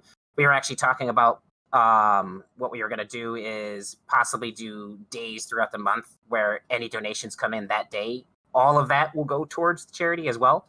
Trying to switch things up a little bit. But we got to see first, how much we're actually getting on a month-to-month basis to make sure it's still viable. Because essentially any of the money that comes in too helps support me pay my bills and be able to continue doing what I'm doing. And that's just a simple fact in streaming. And any person who makes the leap to do full-time streaming, you have to make sure what you're doing is economically and feasibly viable for you. Otherwise, you're going to crash and burn super fast. So we're just exploring different options and how that goes. And we just got to see how it'll work. But yeah, definitely looking to possibly shake some things up here in the near future. Awesome. Boom. Love that. Love it. Love it. I love everything about charity streams. Love everything about the love for your community that you have and making them involved. I think that's huge, especially for a streamer. I think it's really cool to have that connection that you do with your community, and I think that's really cool. Talk about Pipeline a little bit, if you don't mind. So Pipeline. So I'll say this to anybody watching right now. If any of you stream or are looking to get involved in streaming, or we're thinking about taking a leap, try it out, see what it's like. If any of you are streaming and possibly struggling, not really sure what's happening, where you got to go, what direction you want to go, I highly recommend this program called Pipeline. Highly recommend. It was instrumental in the success I've had so far. Now, don't make any mistake. I am in no means a huge, big, large streamer right now. I am still a small streamer who's still growing and evolving into what we want to evolve into. But we have definitely seen some success and a lot of small victories, and it's very important to celebrate those small victories because they are paramount to everything that you're going to do early on in streaming. But Pipeline is a educational program that was designed by Stone Mountain 64 himself and Snoop A, who is pretty big in the esports scene a while back. And they created this program to teach you and give you the tools to make your stream a success. One of the big misconceptions about the program itself is, oh, well, I'm going to pay these guys $35 a month, and they're going to make me famous. Like Stone Mountain's going to raid me. People are going to be in my stream all the time, and that's not what it is. It is not what it is. It is a educational program that have the tools and the resources to essentially get you started in streaming, give you direction, teach you the ins and the outs of the streaming industry, and really teach you how to narrow down the direction that you want to go in and where you need to go from there. That is what they are, and they have a endless amount of resources in there. They got discounts from big companies like Corsair, Elgato, Nerd or Die, Visuals by Impulse, other big companies in there as well. They have for members of the program. They have bi-weekly mentorship sessions with Stone Mountain himself, where he invites other streamers on to talk about streaming, to talk about certain topics in streaming, whether it be finances, whether it be viewer count, numbers, analytics, all different types of topics to talk about. And those bi-weekly mentorship sessions are incredibly useful. And what they do is they post them up in VODs as well. So you can always go back if you miss a session and rewatch the VOD to hear all the topics talked about. It's been, like I said, it's been instrumental in my success, because I started out streaming just kind of thinking, oh, well, we're going to play video games people are going to watch. But when I joined Pipeline, I really learned a lot. They have this thing, and this is like the cornerstone and the foundation of Pipeline. They have this thing called the Playbook, which takes you through basically step by step on how to get started and what you should be looking at as far as the direction that you want your stream to go, depending on what kind of streamer you want to be and how you want to stream and what games you want to stream. Gives you a lot of direction, a lot of insider info that a lot of these guys wish they had when they started streaming. Mm-hmm. That they had to figure out on their own. So it's a paid program, but you get your money's worth. There is a tremendous amount of support in the community, whether you're having technical issues, even mental health support. They have their own mental health section in there, and you'll see me in there a lot. I'm always in there trying to say something positive, trying to give advice to individuals who are struggling and having a hard time. They have tech support. They have legal support.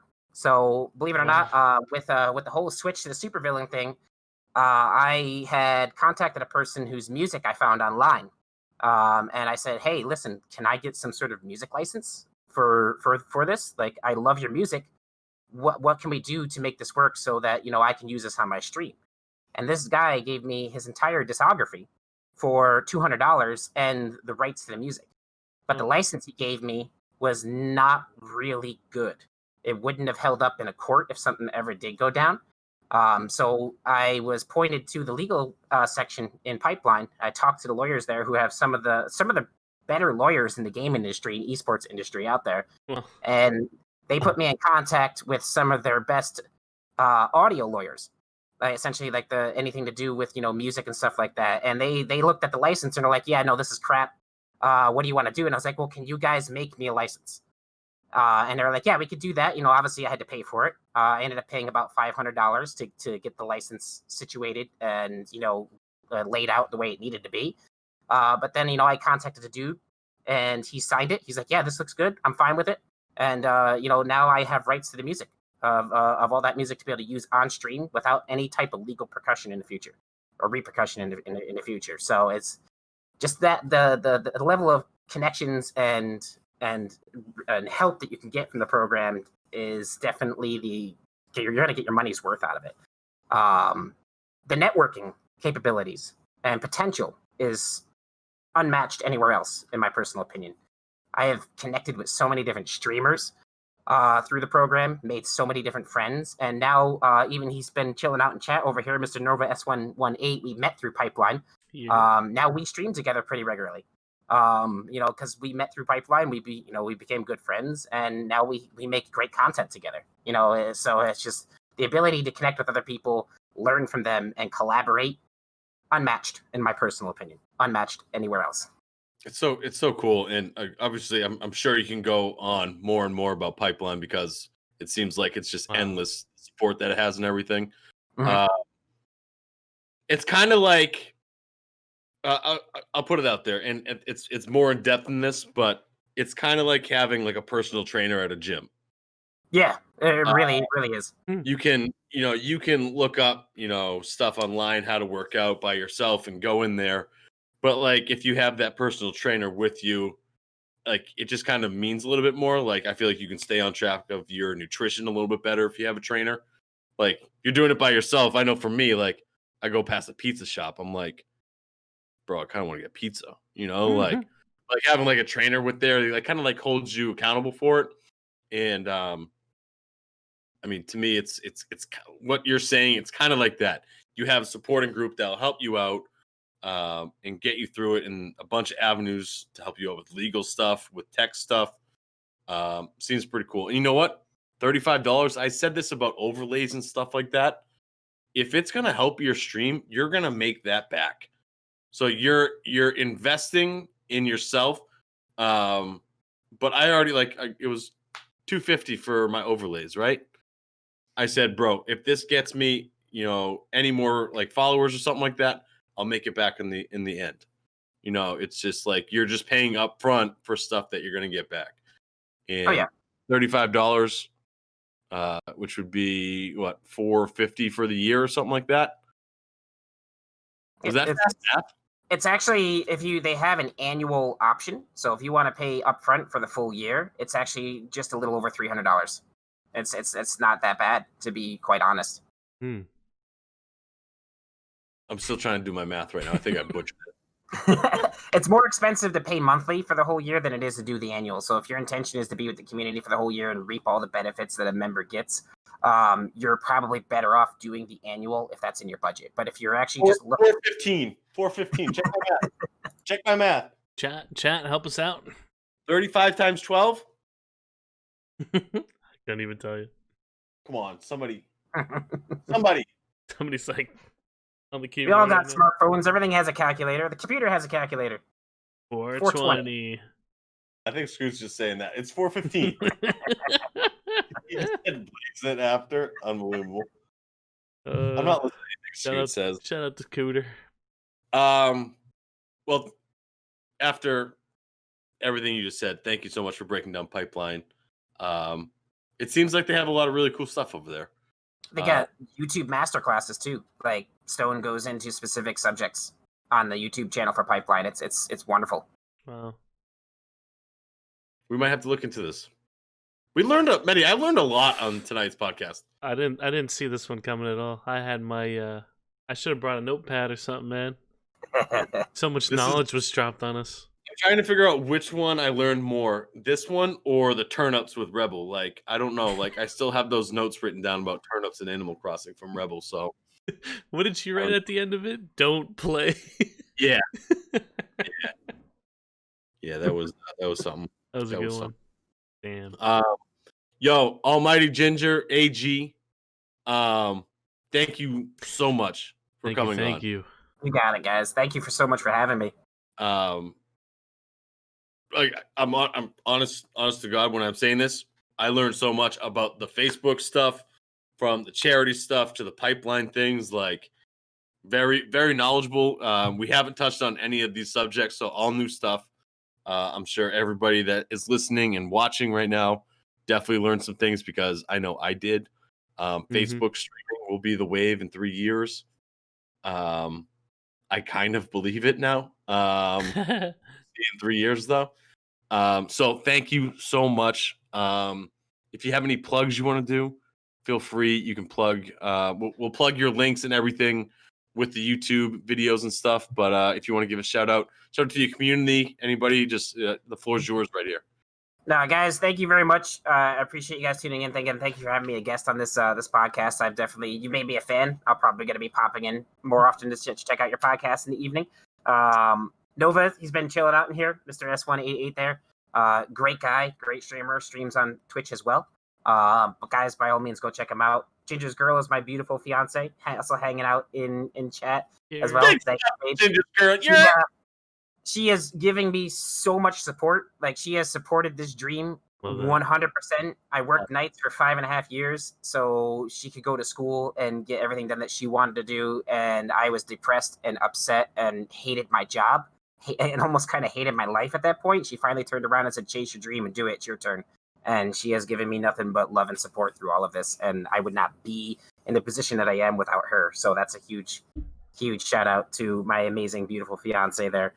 Guys, if you're interested in Pipeline, I know we just talked about it. Any of you interested in looking out, I'm going to pop a link here super fast in the chat. There it is.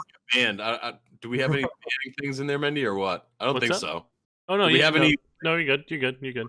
So, so Pipeline just recently launched their affiliate program, of which I am proud to say I am officially teamed up with them. I am an affiliate of Pipeline that they just launched. So by all means, check out that link. It'll bring you to their homepage. If I'll say this right now, if you're looking to support what we do, if you sign up for Pipeline, there will be a commission in it for me. So you'll support my channel, you'll support what we do, and you'll have access to all the benefits of Pipeline that they offer. If you guys have any other questions or anything like that, by all means, swing over to my Facebook page, shoot the page a DM. I'd be happy to answer any questions. I am in the Good Game Report Discord, so if you find my name in there and you want to talk to me through DMs through Discord, that's probably the easiest way to get in touch with me. By all means, DMs are open. I'm always game to answer questions. And I'll say this on the mental health aspect too, because I say this for everybody I come across. If you ever need someone to talk to, don't feel like you have anybody else, DM me and I'll get to it as soon as I possibly can. I'm always there for anybody who feels that they have to talk to somebody. We're always here for each other. That's what we do. Please do it. And just from what we've talked about tonight, like you mean that like 157%, maybe even higher. So seriously, feel free to reach out, hit him up in the Discord, say what's up to him in his stream. Just say what's up to him. Had a blast chilling with you tonight, AG. So Seriously, man. Thank you. Keep up all the good work you're doing. You're crushing it with the charity stuff, which is the positive vibes. Keep it up. Accomplish your dream, chase it, catch it, and then keep chasing it some more. Just keep going, baby. Keep going. Keep crushing. Loving it. Mendy, any plugs? Just shout out to all the years and wow, what a great podcast.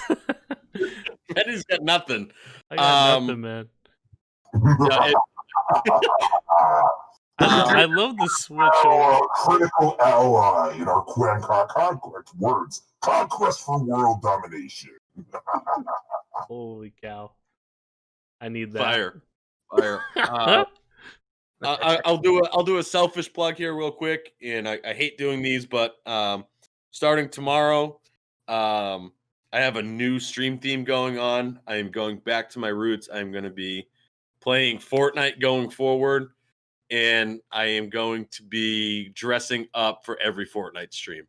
There may be a mask involved in it, new channel points coming out, some new loading screens, so I'm really excited to start this new kind of journey of my stream. I was kind of lost there for a little bit. I didn't know what to play. I wasn't like playing any games, and I was getting worse at games because I was kind of going back and forth in games, and like my hours were down and everything. So I'm refocused, I'm ready to go. I took a little break this week, and I think I have something juicy coming up. So tomorrow night, starting that, I'm really excited for it. Looking forward to it. To bring some joy back into my streams because I feel like I was missing it. And what better way than play sweaty ass Fortnite, huh? You love to see it. Everybody who's listening, watching, thank you so much. Hit up the GGR, Google it. We'll pop up everywhere. Check it out. Come say what's up in the Discord. We're there. We're a supportive group. You love to see it. Hopefully I catch you in there. AG, thank you so much. Greatly appreciate it. It was a blast. It was an honor. Honest, like what I said, keep it up, keep crushing it, keep spreading positivity. You're doing a great job. Keep doing what you guys are doing too. This is a wonderful podcast. Thank you. Beautiful words. Beautiful words. Just got chills. Yikes. Mendy, keep doing it is whatever you're jet skiing doing up room. That's it for tonight, y'all. I'm spoken out. I can't talk anymore. Stavy Buckets signing off. Thank you for listening. Thank you for watching. Thank you for playing. Have a great night. We'll catch you next week. Peace, but stay tuned.